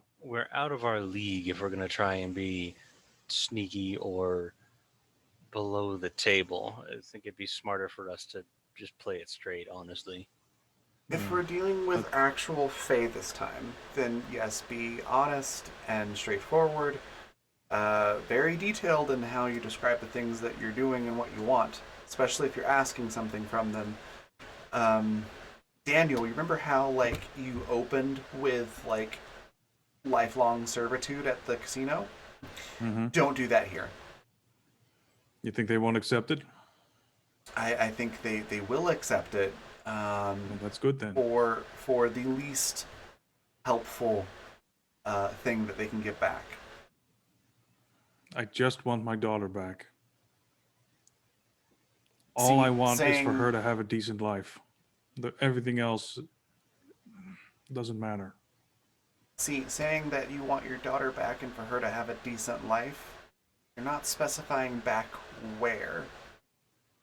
And so they may send her back to somewhere she's been previously and have a decent life, but you still don't get to see her again. I mean, she doesn't have to be with me. She just has to not be here. This isn't a life. This is weird the bullshit city's- with some sort of child kidnapping monstrosity that turns people into soup. I mean, She's the she city's was- kind of nice. She was taken.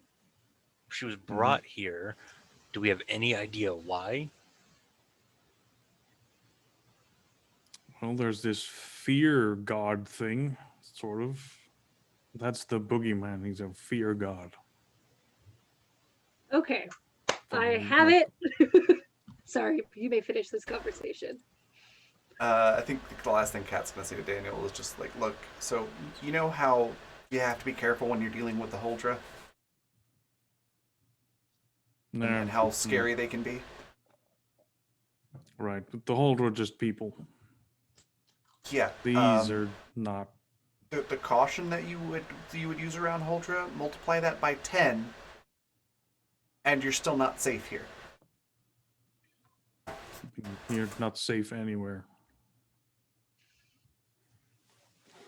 She's just like You pinching get the that bridge of her everything nose, is just going waiting like, to crush "Oh my us all God." to death. All right. At this point, Marco, you sniff out something that smells absurdly normal in this place of new smells. And you look down just as a very large rat scampers between your feet and down the road that you should be going and stops, sits up on its hind legs, and looks at all of you like, hello, and then runs off again, heading down the street with the autumn leaves on it. Well, then, that rat smells absurdly normal, which is kind of means for caution here, but maybe he's trying to get us to follow him. Going to Autumn anyway. Let's go. Maybe that's someone else from our town who ended up here and got himself turned into a rat. Likely.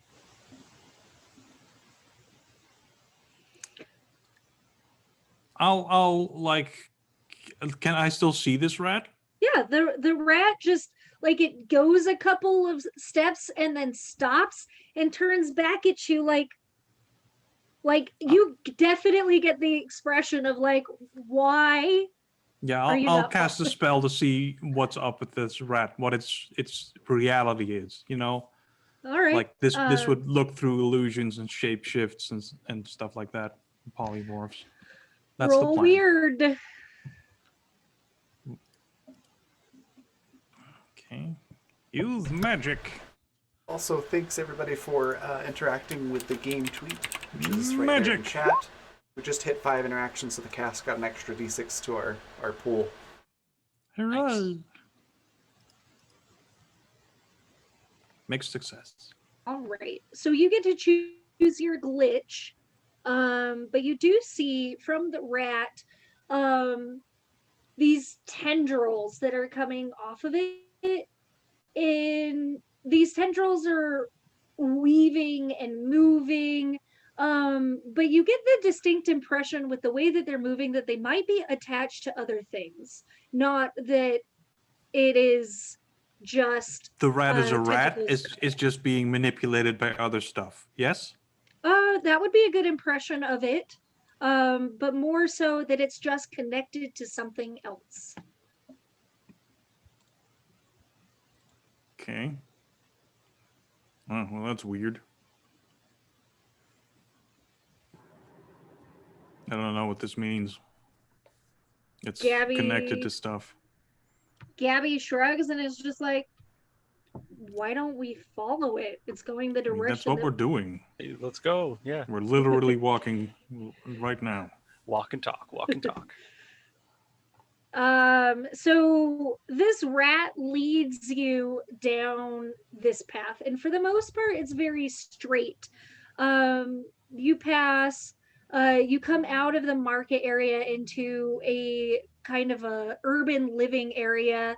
The buildings kind of press in just a little bit, and you see these very vibrant, luscious, but albeit absurd looking like gardens where like teacups are growing out of flowers and their nectar is spilling out and feeding fat mice that are just laying in the dirt next to it. Like strange, weird, definitely off things. But this rat keeps going on, and the rat will never leave you as far or like leave your line of sight, but it's always prancing forward. But Cat's the gonna, home, sorry, go on. I was the cat's just gonna look around and like mutter to the rest of the group like, did I fall into Oz, Wonderland, or are we in Willy Wonka's chocolate factory? She's looking knows? around at stuff. I mean, there's a rat leading us somewhere. Could be the Pied Piper. Right. Probably more Wonderland. Wonderland was weird.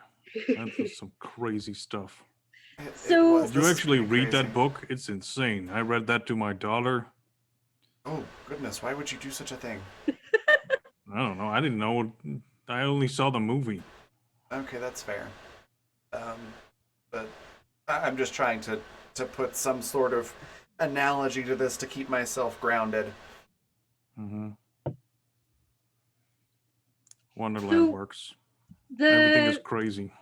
it is crazy. The urban housing area begins to give away, and you find that the rat has led you into what looks like to be a very beautiful twisted wrought iron bridge.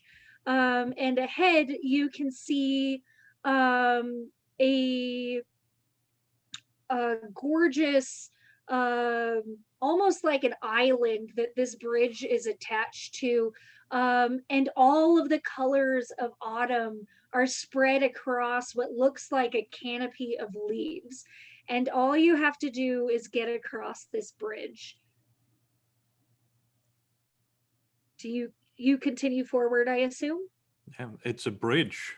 Like, that's what you do with bridges. You get about, sorry, Unless go there's on. a troll on there who's was gonna asking me for say- riddles. Kat's gonna look around a bit, inspect the area, try to see under the bridge if she can, and just look around for anything that's potentially a trap or dangerous before everybody goes across the bridge. You do not see any traps or anything dangerous or anything that could impact the bridge that you're walking over. Okay. I won't even need you to roll for it. As you get to the halfway point on the bridge, the rat that has been leading you begins to turn into smoke. Not quite the smoke that you recognize as your boogeyman, but the rat twists up and almost looks like a faint impression of a half rat, half man kind of figure. Wait, I thought Um, I did my magic to see what it was, and it was. You said it was a rat. it is a rat, not- but something else has happened now that it has Something reached is its home. actively now turning this rat into a dude. Yep. Oh, what? The fuck? Like, I get turning dudes into A rats. ghost of a dude. Ghost of a dude. It's very non-corporeal. Incorporeal? Ethereal? Ethereal. That's the word. I need you guys all to roll cool for me. I think that's legit. It's an 8. 8 as well. Son of a monkey. Sorry, I'm trying, guys. Yeah, no. You experience this sensation that begins to make your skin crawl. And Gabby is the first person to respond to this. She screams Angelica's name and bolts across the bridge. I'll try to and- grab her. Roll 'Cause- cool again for me. Or yeah, act under pressure, I guess would be the appropriate one. Act under pressure. Under pressure.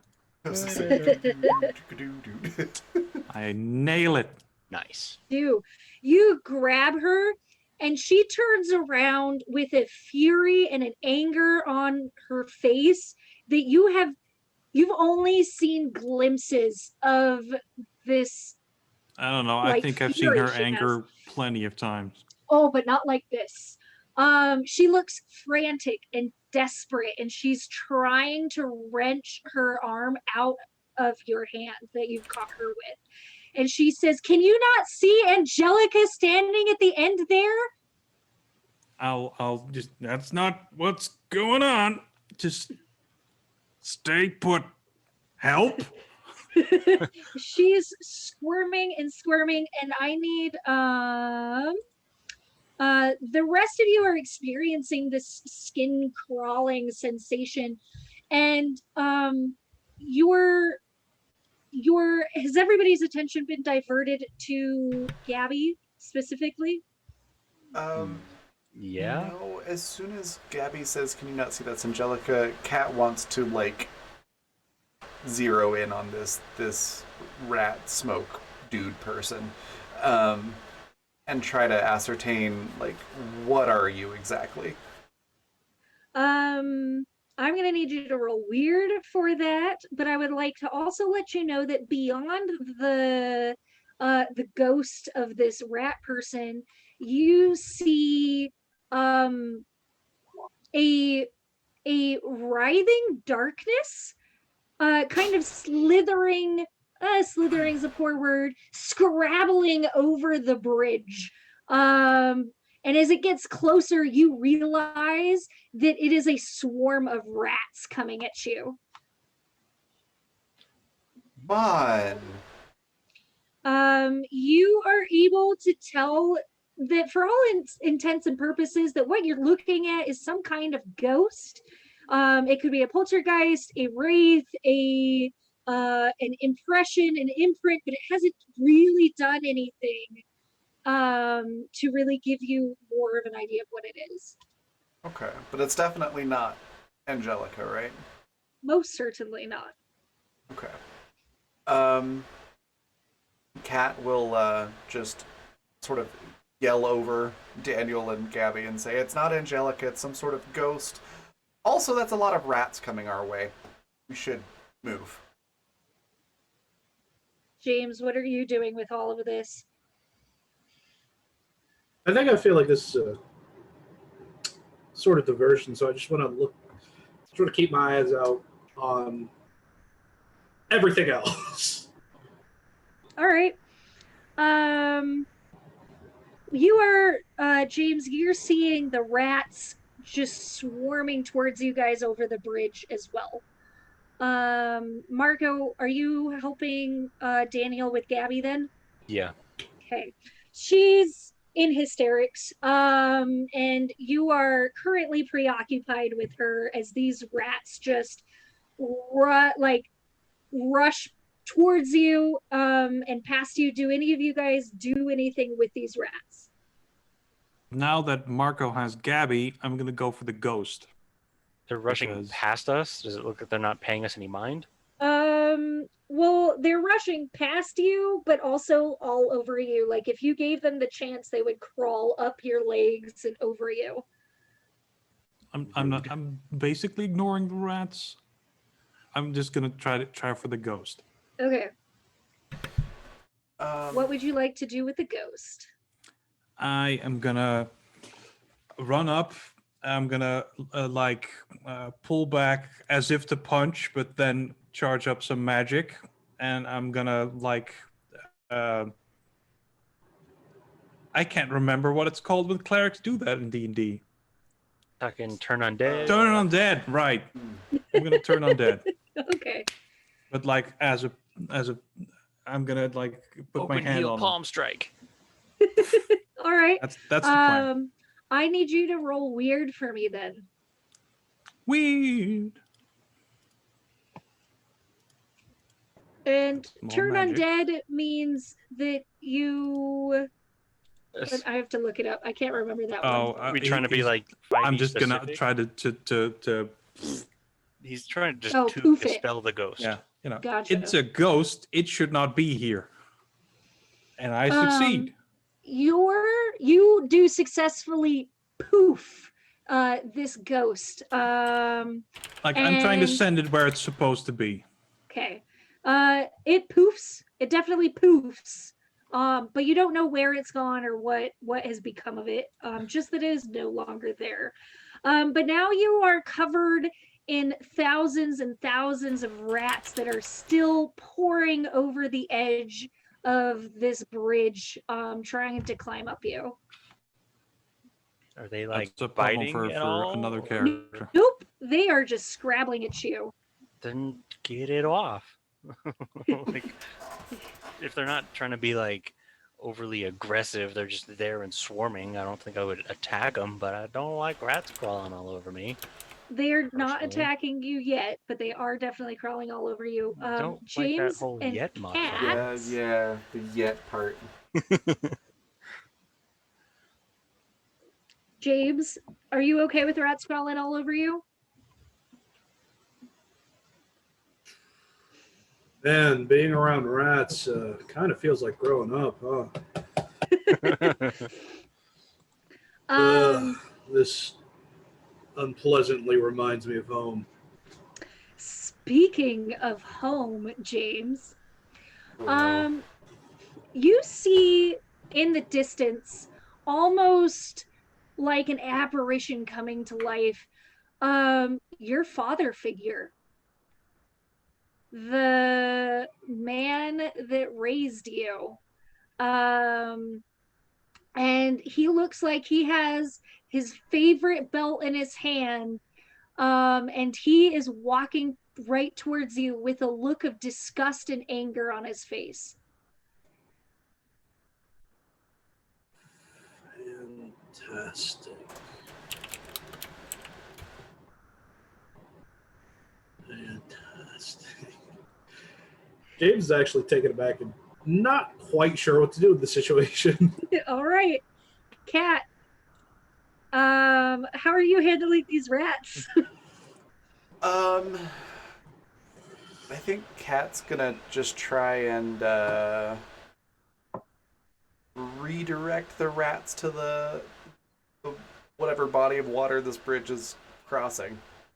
You cannot see anything below, but it's safe to assume that there's something. Okay.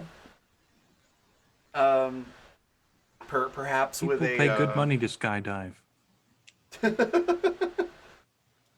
maybe do a little like earthbending type thing. Just make a little bit of a wall that will just redirect them towards whatever is underneath this bridge. Okay, If she can do that. you roll weird for me. 7. You may name your glitch, but you do, for the most part, get them shepherded off the bridge.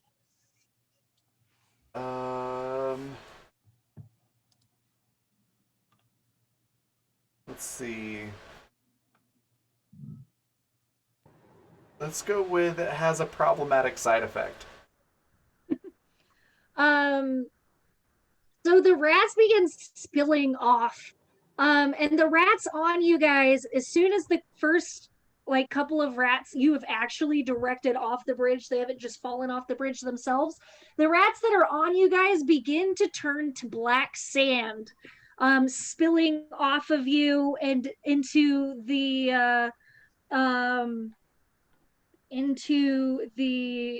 area below you.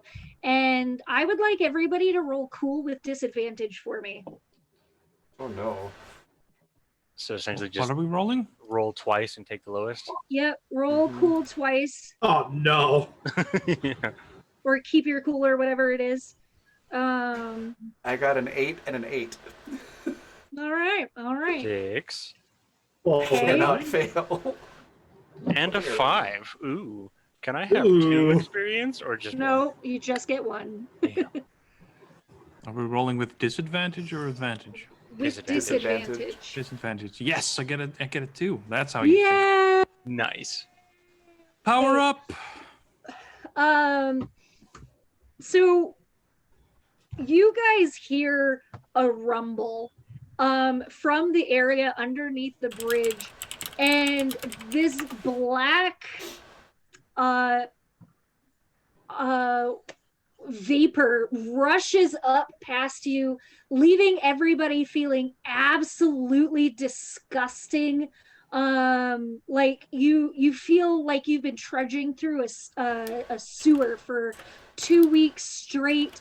You're filled with the sensation of hunger, a heavy depression sets upon you, and a fear begins to creep out, and from the woods on the other end of the thing, or of the side, um, where the autumn area is, a it almost like clown car style, this massive beast just pulls itself out and shakes a huge shaggy fur coat off and opens its jaws and snarls at you. And for a moment, even Marco is just rooted to the spot, shitless with fear. Uh, Kat, you are not rooted to the spot, but you have the sensation of analysis paralysis. This whatever this thing standing in front of you has just, like, it's scary, it's terrifying, and this fear sits heavily on your chest.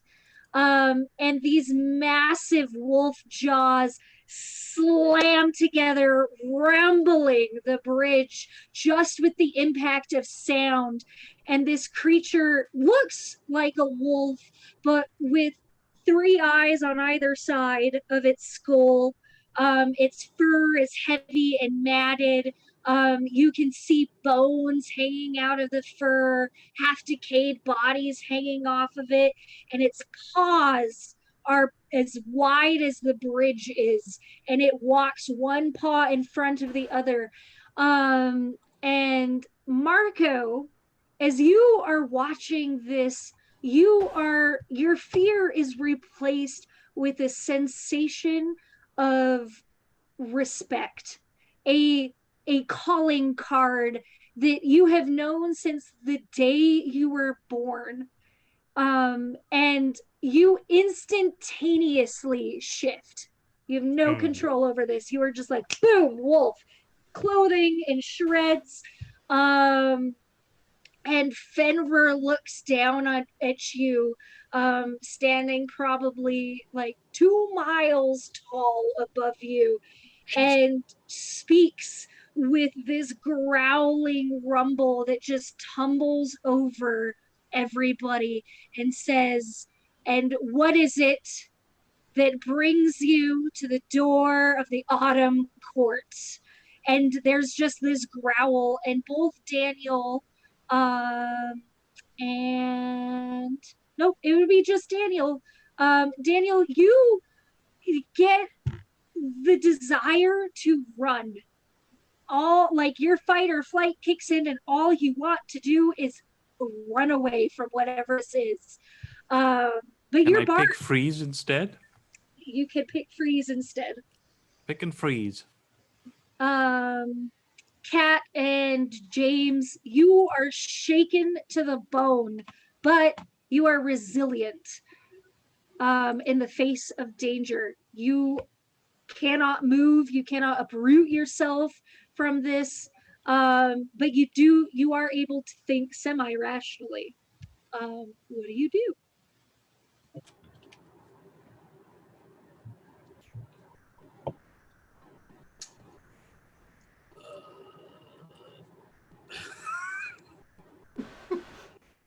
So looking around, I can see that Cat's the only other one like not really affected, right?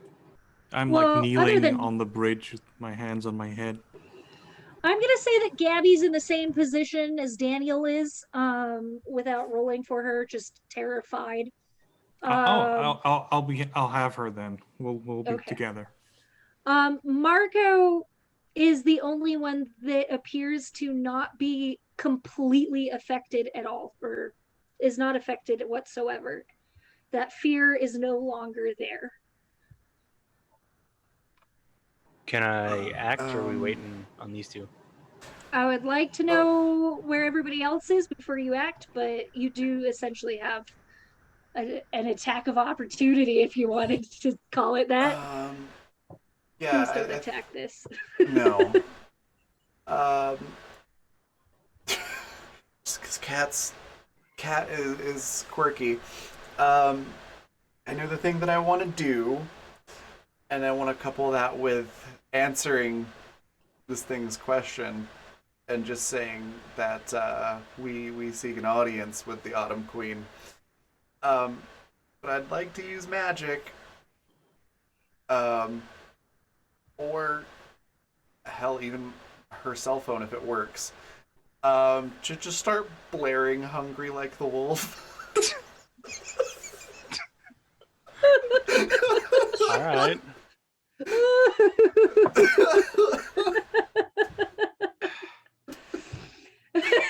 All right, all right. Literally, like the only thing I can think of for a while there. Well, it could have been the Thomas the Tank Engine theme. Fantastic. I just, I don't know, I'm just staring at this thing and I'm looking around at everyone. James kind of just says, I don't do magic. So I think he just pulls out his gun. Like, I think Marco would look back and like see them getting ready for a fight and like put out his arm, kind of like to stay them. Hopefully, It's gonna be a paw, my dude. It's gonna be a well, paw. I mean, it's a clawed arm. Am I like wolf form or hybrid form or what You were full on wolf form, Well, as shit. deep as it gets. Okay, So what? So werewolf form or wolf form? like full wolf, Full wolf. like He looks like consummated a- beast kind of A thing. Like a dire donkey. wolf. A giant dire wolf. Bark, bark. Probably stands about as Yes. tall as Cat is. Usually my big guns. So to go straight to that is huh.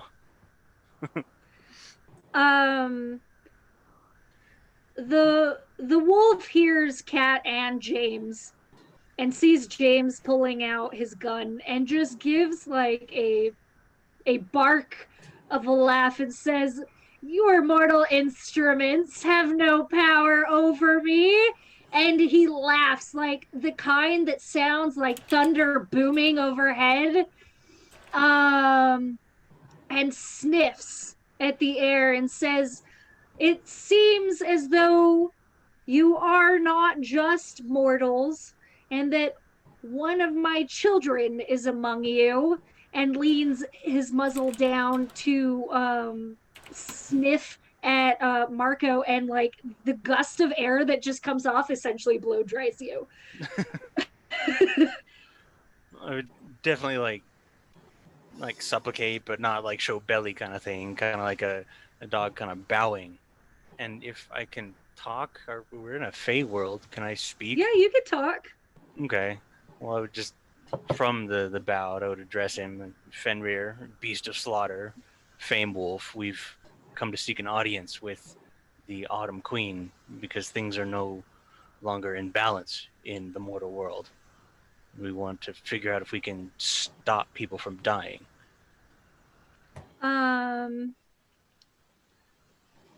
The wolf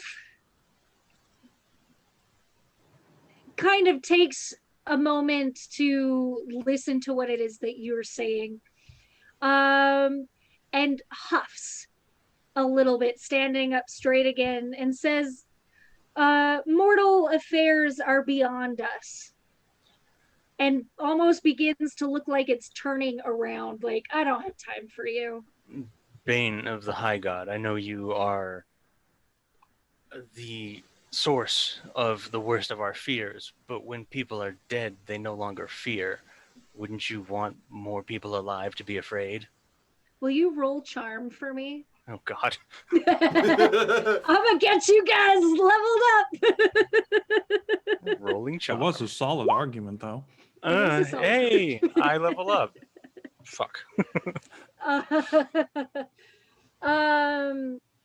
Fenrir stops in its turn around and just laughs again. The kind of this time the laugh is shaking the bridge, like the bridge sways side to side, and says, "Fear is the first, and fear will be the last. And when there is nothing left to fear itself, then I will swallow the world. And he laughs again in that terrible shaking sound. Cat's gonna speak up, seeing that Marco's not getting very far with this right now. Yeah.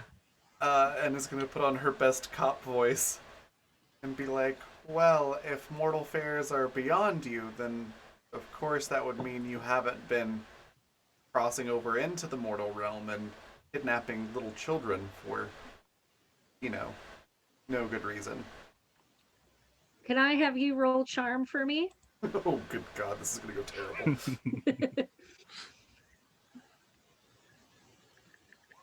Good God.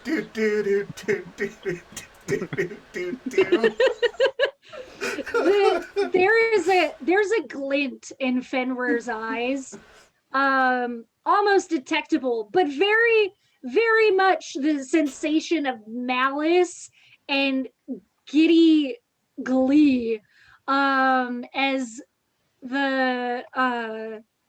Fenrir makes a full turn and kind of looks back over his shoulder and says, I wouldn't have the slightest about what that means. And manages to kind of like shrink and slip back into the autumn court. And in his place, you see a what would be a mass of rats writhing together in almost the shape of a figure.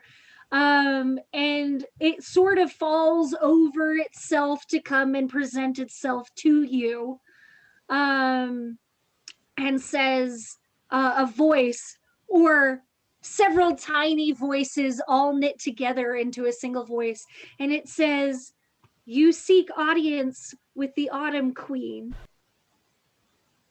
Then if you wish to pass, since you didn't, only one of you passed Fenrir's mark, you must share your darkest secrets with me.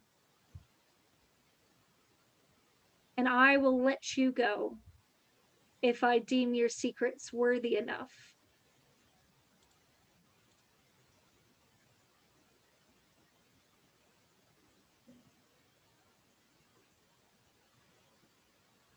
And now that Fenrir is gone, the sensation of fear is melting off of you in a form of adrenaline. You still feel disgusting, though. That sensation of filth and like nastiness that was sitting on your skin is still there. Like, you could take showers for days and not be able to wash this off. Cat's gonna look at this thing and sort of squint her eyes a little bit and say, could do that. Let's put a pen in that. Counter offer. What if we made a wager? And no, I'm not trying to get them with the game. You can hear like this chittering sound of thousands of rats conferring with itself. And it says, I will listen to your wager. I wager. Choose a method of that you think would kill me. I'll let you attack me. Won't make a move to get out of the way. And if I don't die, then I get to go across the bridge and go in.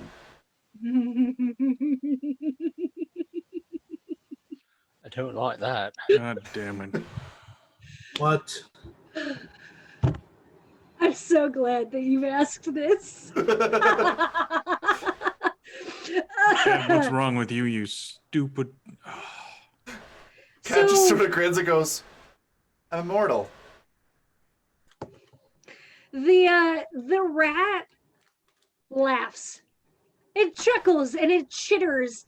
And it says, all right, I will take your wager. And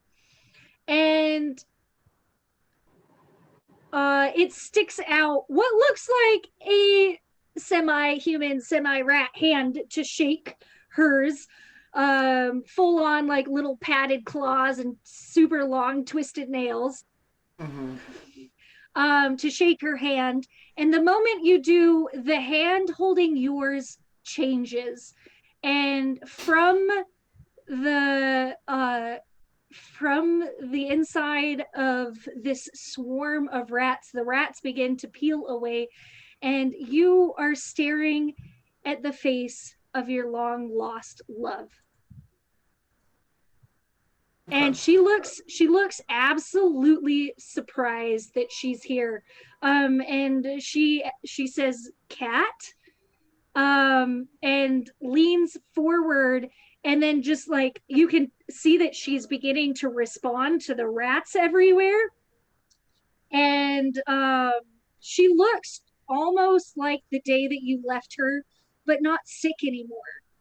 And the areas that her bone cancer had been most prevalent, like in her arms and around her neck and part of her face, have been replaced with a very, very pretty rust color birthmark.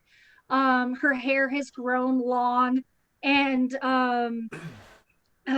she begins like trying to like shirk the rats off of her and like get out of this mess. And she says, "Cat, what's going on? What are you doing this? Are you in this? Is this the second city?" Which to you, she should not have any knowledge of this. Yeah. Yeah. Cat just gives her a grin and says, "Nice try."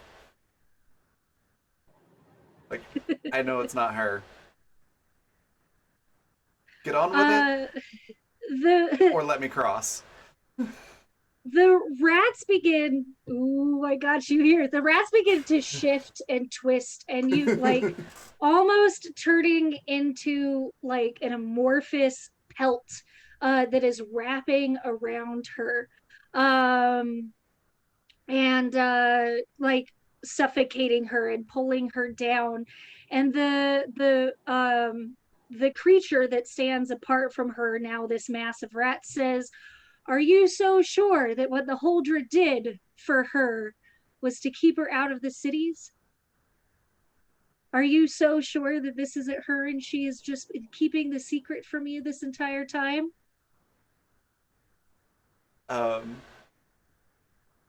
Cat just sort of smirks and goes, "No, not 100% sure.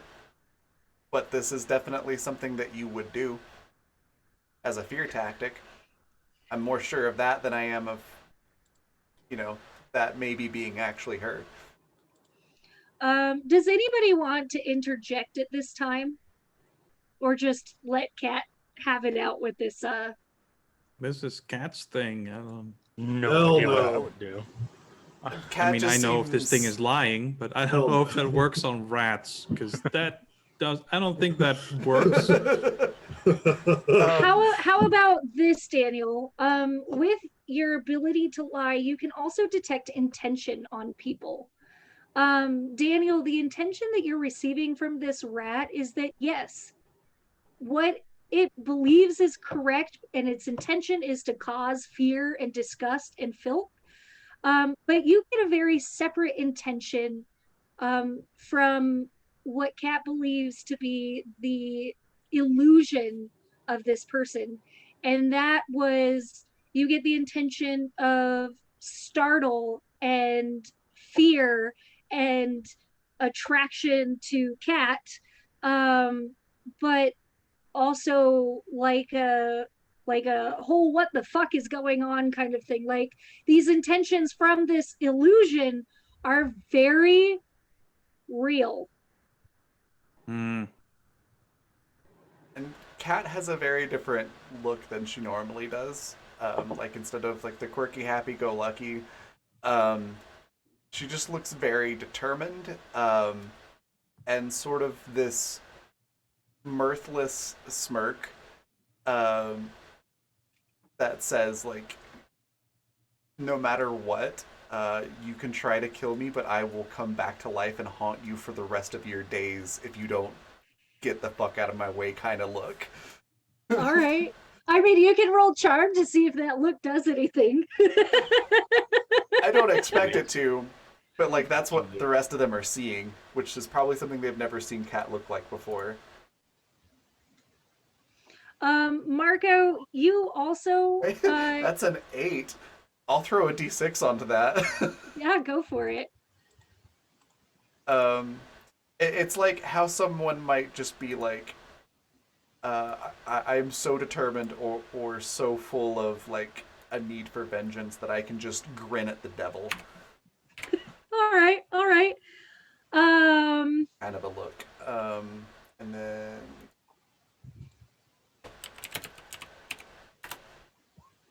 that's a 10.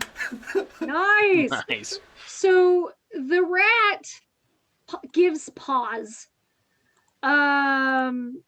to its onslaught, and you kind of get the impression that it's like leaning back on its heels to just whistle at your tenacity. And the rats recede from this woman, and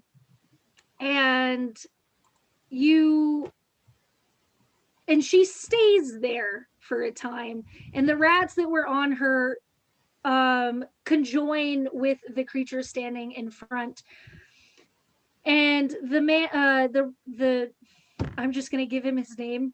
I can't keep just ambiguously referring to him. The Rat King gives you kind of like a nod and looks at the rest of them and says to all of you, your tenaciousness in the face of danger is honestly impressive for mortals, even fey mortals and non-human mortals.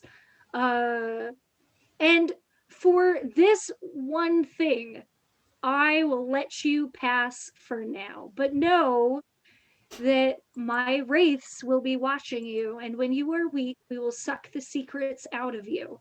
And all of the rats just turn to sand and disappear, and the bridge is free to walk across.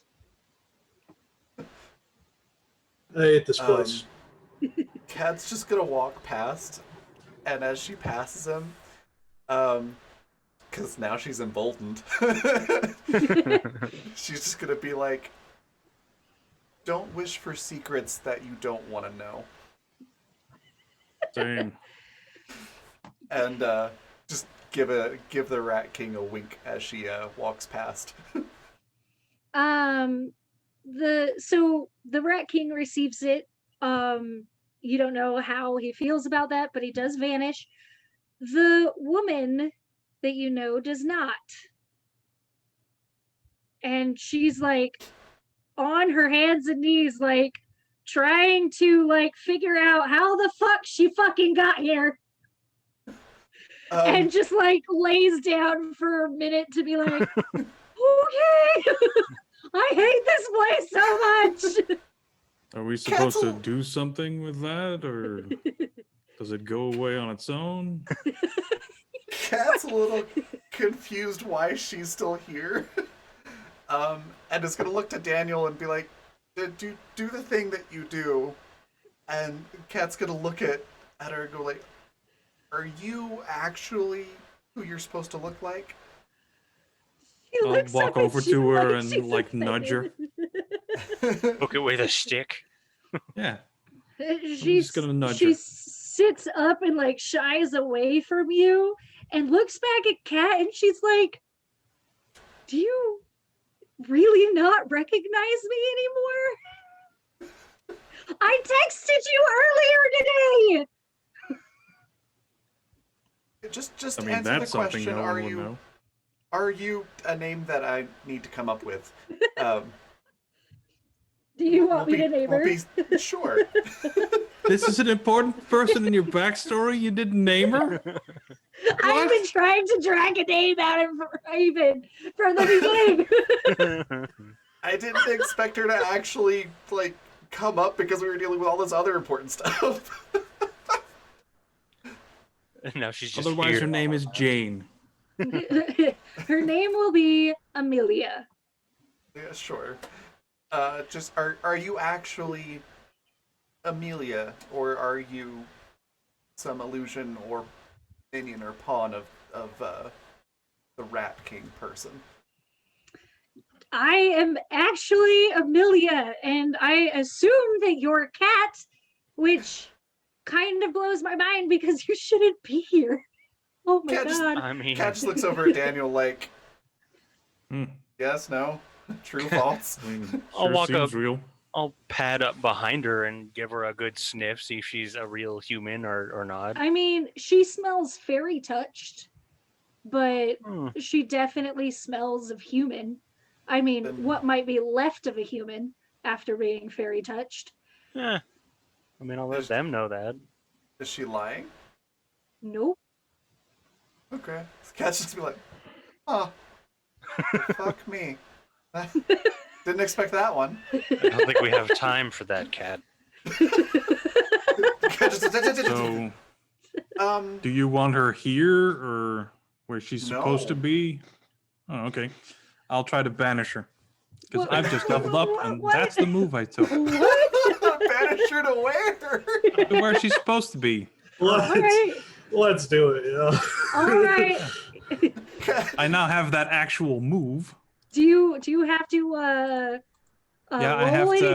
to roll tough, which is not my good stat. Banish? Interesting. Yeah, Cat's just gonna be, as this is happening, Cat's gonna be like, what? We're gonna talk later. Ooh, a failure. Talking to Amelia. Excellent.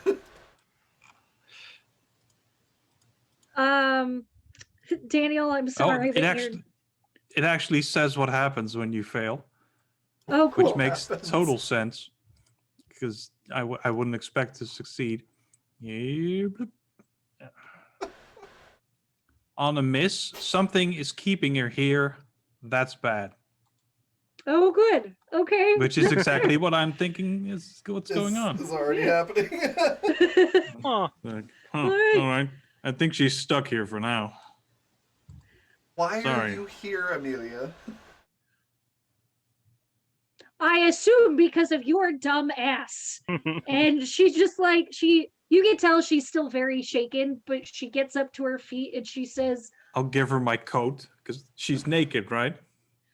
She was wearing actually she's wearing industrial Victorian era clothing, but kind of hodgepodged and a little steampunky. So she's wearing a corset and trousers, pockets full of tools, a page boy hat, and like a fluffy blouse with a harness over that. But I'll turn to she's Cat. all, Like, is that outfit normal for her? Or Cat's is just this like, fairy stuff?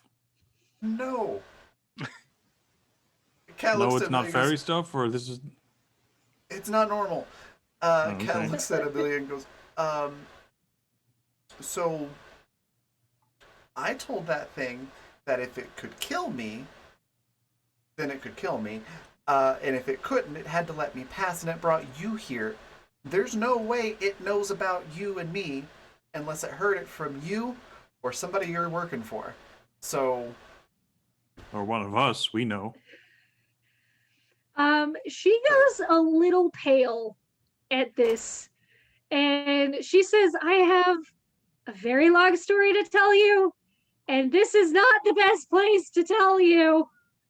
I mean, we're not done walking yet. Talk and walk. Before we leave the bridge, I'll go over to my shreds of clothes and pick up the holstered hand cannon. And, 'cause I'm still in a wolf form, I assume. I haven't tried to Yeah. change back yet. And I'll just kind of give that to Daniel. Will you hold my hand cannon? Because I want to be a dog for a bit. Sure.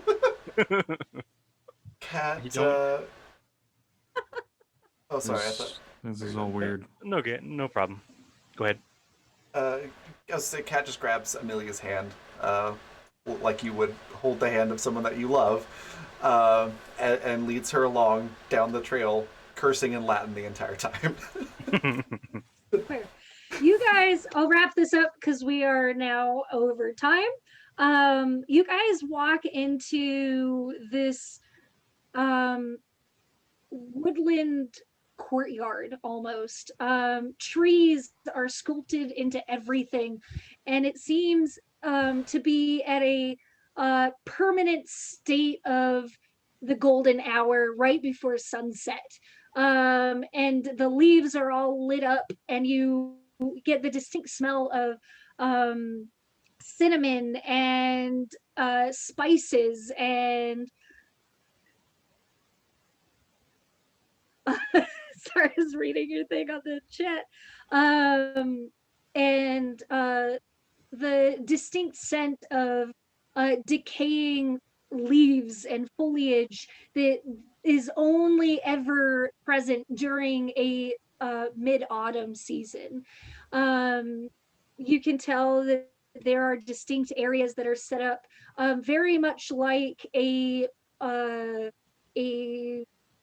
like a courthouse. So there's a courtyard with several empty seats and a large table, and you can kind of make out like housing areas towards the back. And a person is standing in a single person is standing in the courtyard and looks up to smile at you. And they have a leafy patterned kind of like a frock and trousers on, and they don't stick their hand out to shake or anything, but they kind of open their hands in a welcoming gesture, and they say that we're glad to have you. I am your contact. That the Ravens have bestowed upon me the great opportunity to introduce you to the court and the others and make your plea for what it is that you need help with. And that is where we will end today. Nice. Good stuff. Yeah, like my ear hearts, nose liver, little joke. Yeah! That was great. Yeah, good stuff. Success. That was Nice. really good. I enjoyed that. I'm sorry we went a little bit long, but Oh, that's all We- good. Fun. we made some really good headway. And I'm really excited about that. Thanks for watching, everyone. Yeah, Yeah. thank you for stopping in and being a part of it. I hope you enjoyed it as much as I did sharing it with everybody. That was a lot of fun. Let's talk about our favorite parts and where we can find everybody. Let's start with you. Yes, what was your favorite part? Where can we find you online, and anything else you want to share? Dang.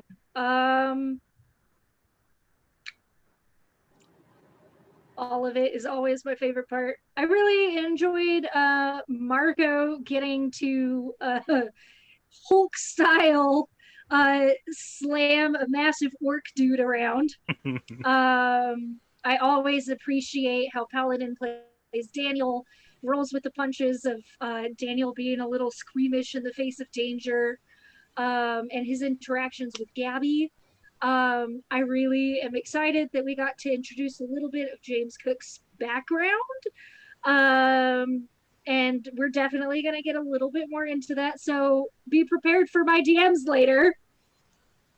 And getting to introduce Kat's long lost love interest, Amelia, who now has a name. Very fun. And That yeah, was great. those are my favorite parts. Awesome. Where can we find you online? That is a good question. I should be back to normal doing the Wednesday night games, Exodus, on this channel, where I play Bambi Darling, and I am still way too insecure to actually do her voice, so you're just going to have to be stuck with normal yes. And then again, next Friday for Nan. Oh yeah, tomorrow! I'm doing a one-off tomorrow. That is tomorrow. Whoop de doo.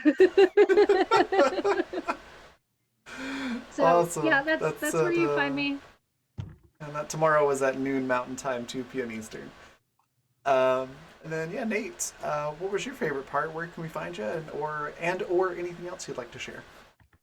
I was actually really excited to meet Fenrir. That was pretty damn cool. I love the descriptions that Yaz gave to us, and just kind of get a taste of that overwhelming fear. That's like, oh, well then, this is the fear guy. Uh, I'll be here. Are we doing a game next week, Raven? On Friday? Yeah. No. Right? Oh yeah, No? you're out of town. I'm actually going to be out of town, so there won't be a game. There won't be games on Friday or Saturday next week. Okay. But the rest of them will be. But then I will on be as here normal. 2 weeks from now, same time. Awesome. Even wanting more. What was that? Even wanting more. Yeah. Good old Leave them wanting cliffhanger. more. Yeah. All right. Awesome. And yeah, Par, what was your favorite part? Where can we find you online? And anything else you want to share? Just the entire wake up call sequence. My favorite thing. Everyone's just little moments all around. That was Fantastic. great. But just absolutely topped off cherry on the cake was Daniel being truly so ready to kill that guy. It was fantastic. Yeah. Just That's A to also my Z. favorite part. You can find me next in 3 hours, 3-ish hours. No, like 2:45 Yeah. hours for Masks game. And you can find me on Twitter at I think Mr. Par4E now. I Oh, changed cool. my at. Okay, I'll have to Excellent. update the overlay. That's I awesome. did change my at. Yes, I did. I was gonna go for my old one, but I, of course, forgot. Yeah, you can find me there. Fantastic. And then Paladin, what was your favorite part? Where can we find you online? And anything else you want to share? The wake up sequence. That was my absolute favorite.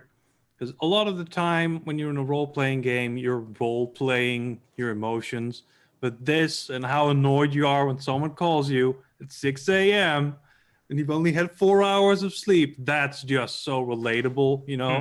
You don't have to act that out. You feel that hatred deep inside. I love that. I don't know why you did that, but I loved it to bits. I'll have to do more of that. Yeah. I also enjoy our like collective being all, "Pfft, we're not going to the police Yup. station. Fuck that shit. We've got stuff to do."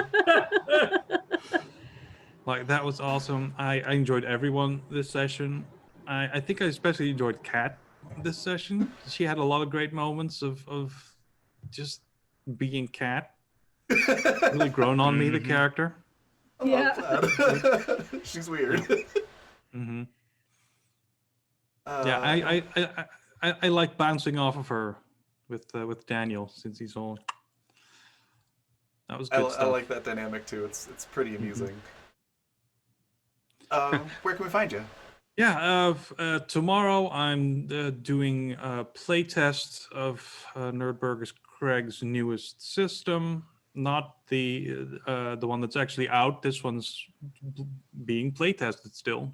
This is called Low Stakes, and it's going to be like a vampires what we do in the shadows kind of a thing. I haven't given it a single shred of thought, so that's going to be my tomorrow up until the game. Hopefully, I'll come up with a character or something. That's gonna be fun. And Sunday, I play Hope, the pirate paladin, who tries to make friends with all the evil pirates. We skipped last time because I was feeling real low. So hopefully this time we can go ahead and do some more awesome pirating stuff because we always do. And you can find me like at Paladin Hulk everywhere. Because unified branding, it's a thing. You should do it. That's true. Yeah. Fantastic. My Did we favorite get part, everyone? I think so. Did we get uh, Yaz? Yeah, Oh, we yeah. started with yes. Okay, good.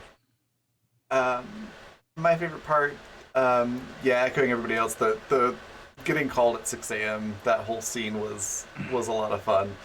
I really enjoyed that. I also really enjoyed Kat being so absolutely sure that that was not Amelia, and then being like, "Huh, oops." I Glad that want didn't you go to a different know way. that I am a gracious DM and you dodged a massive bullet. Speaking of, I was like tempted to shoot her, just to be like, let's just get this over with. It's totally fake. I was Gee. expecting the thing to try to kill Kat, because that's like a huge part of the Chosen's playbooks, that they can't die. So I was like, this is perfect. Like, Kat knows she can't die. I But she would and then- like can, to let and you this is know how, right? that the Rat King is actually a folktale. I think it's Scandinavian folktale, but I'm not sure if it's specifically Scandinavian. But there's the Rat King is the collector of secrets. They know all the secrets. That's their shtick. But anyways, that's enough nerd mythology. Yeah. I actually knew Um, this one, so hooray. Kat can't die until the Huldra are done with her, or she's able to get out of that contract with the Huldra. I'm sure there's ways. Oh, So there far, are there ways. hasn't been. There are ways, but you're not gonna like them. Yeah. So yeah, that was fun. The whole thing was great, and thank you again to Horrible Gamer J for the $25 donation. That was super Yeah. generous. Thank you so much.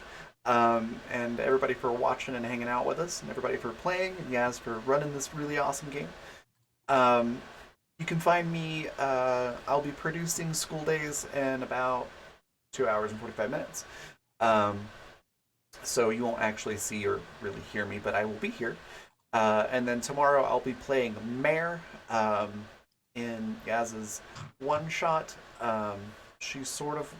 I'm really excited about this new character. She's sort of like if DC's Raven and the Scarecrow had a child, and she grew up with a role model being Batman. So it's gonna be fun. I'll be playing her in that one shot, and then I'll be GMing Animus Absentus at 6 p.m. Mountain Daylight Time tomorrow. That's 8 p.m. Eastern, which is our space game where the crew has lost all their memories, and they're trying to figure out who the heck they were, and what they're gonna do, and they figured out kind of that they used to be bad guys. And now they're trying to not be bad guys, but not always succeeding at that. They're a little chaotic. It's a lot of fun. We're in season 2 of this show, and it's a blast. So definitely come check that out. That's where you can find me for the next little bit. And then we've got our raid cry, which is I didn't expect them to show up, which is great. And then also, if you want to check out anything else that I'm doing, there's my link tree right there. All of my profiles and website and all that stuff is all right in there, so check that out. And we're gonna go on a raid. We're gonna go raid Brambleberry Games. Definitely give them a follow if you're not following already. They're a professional GM. They do a lot of really cool stuff. Really nice person. But yeah, and then I will see you all in a couple hours. Bye, everybody.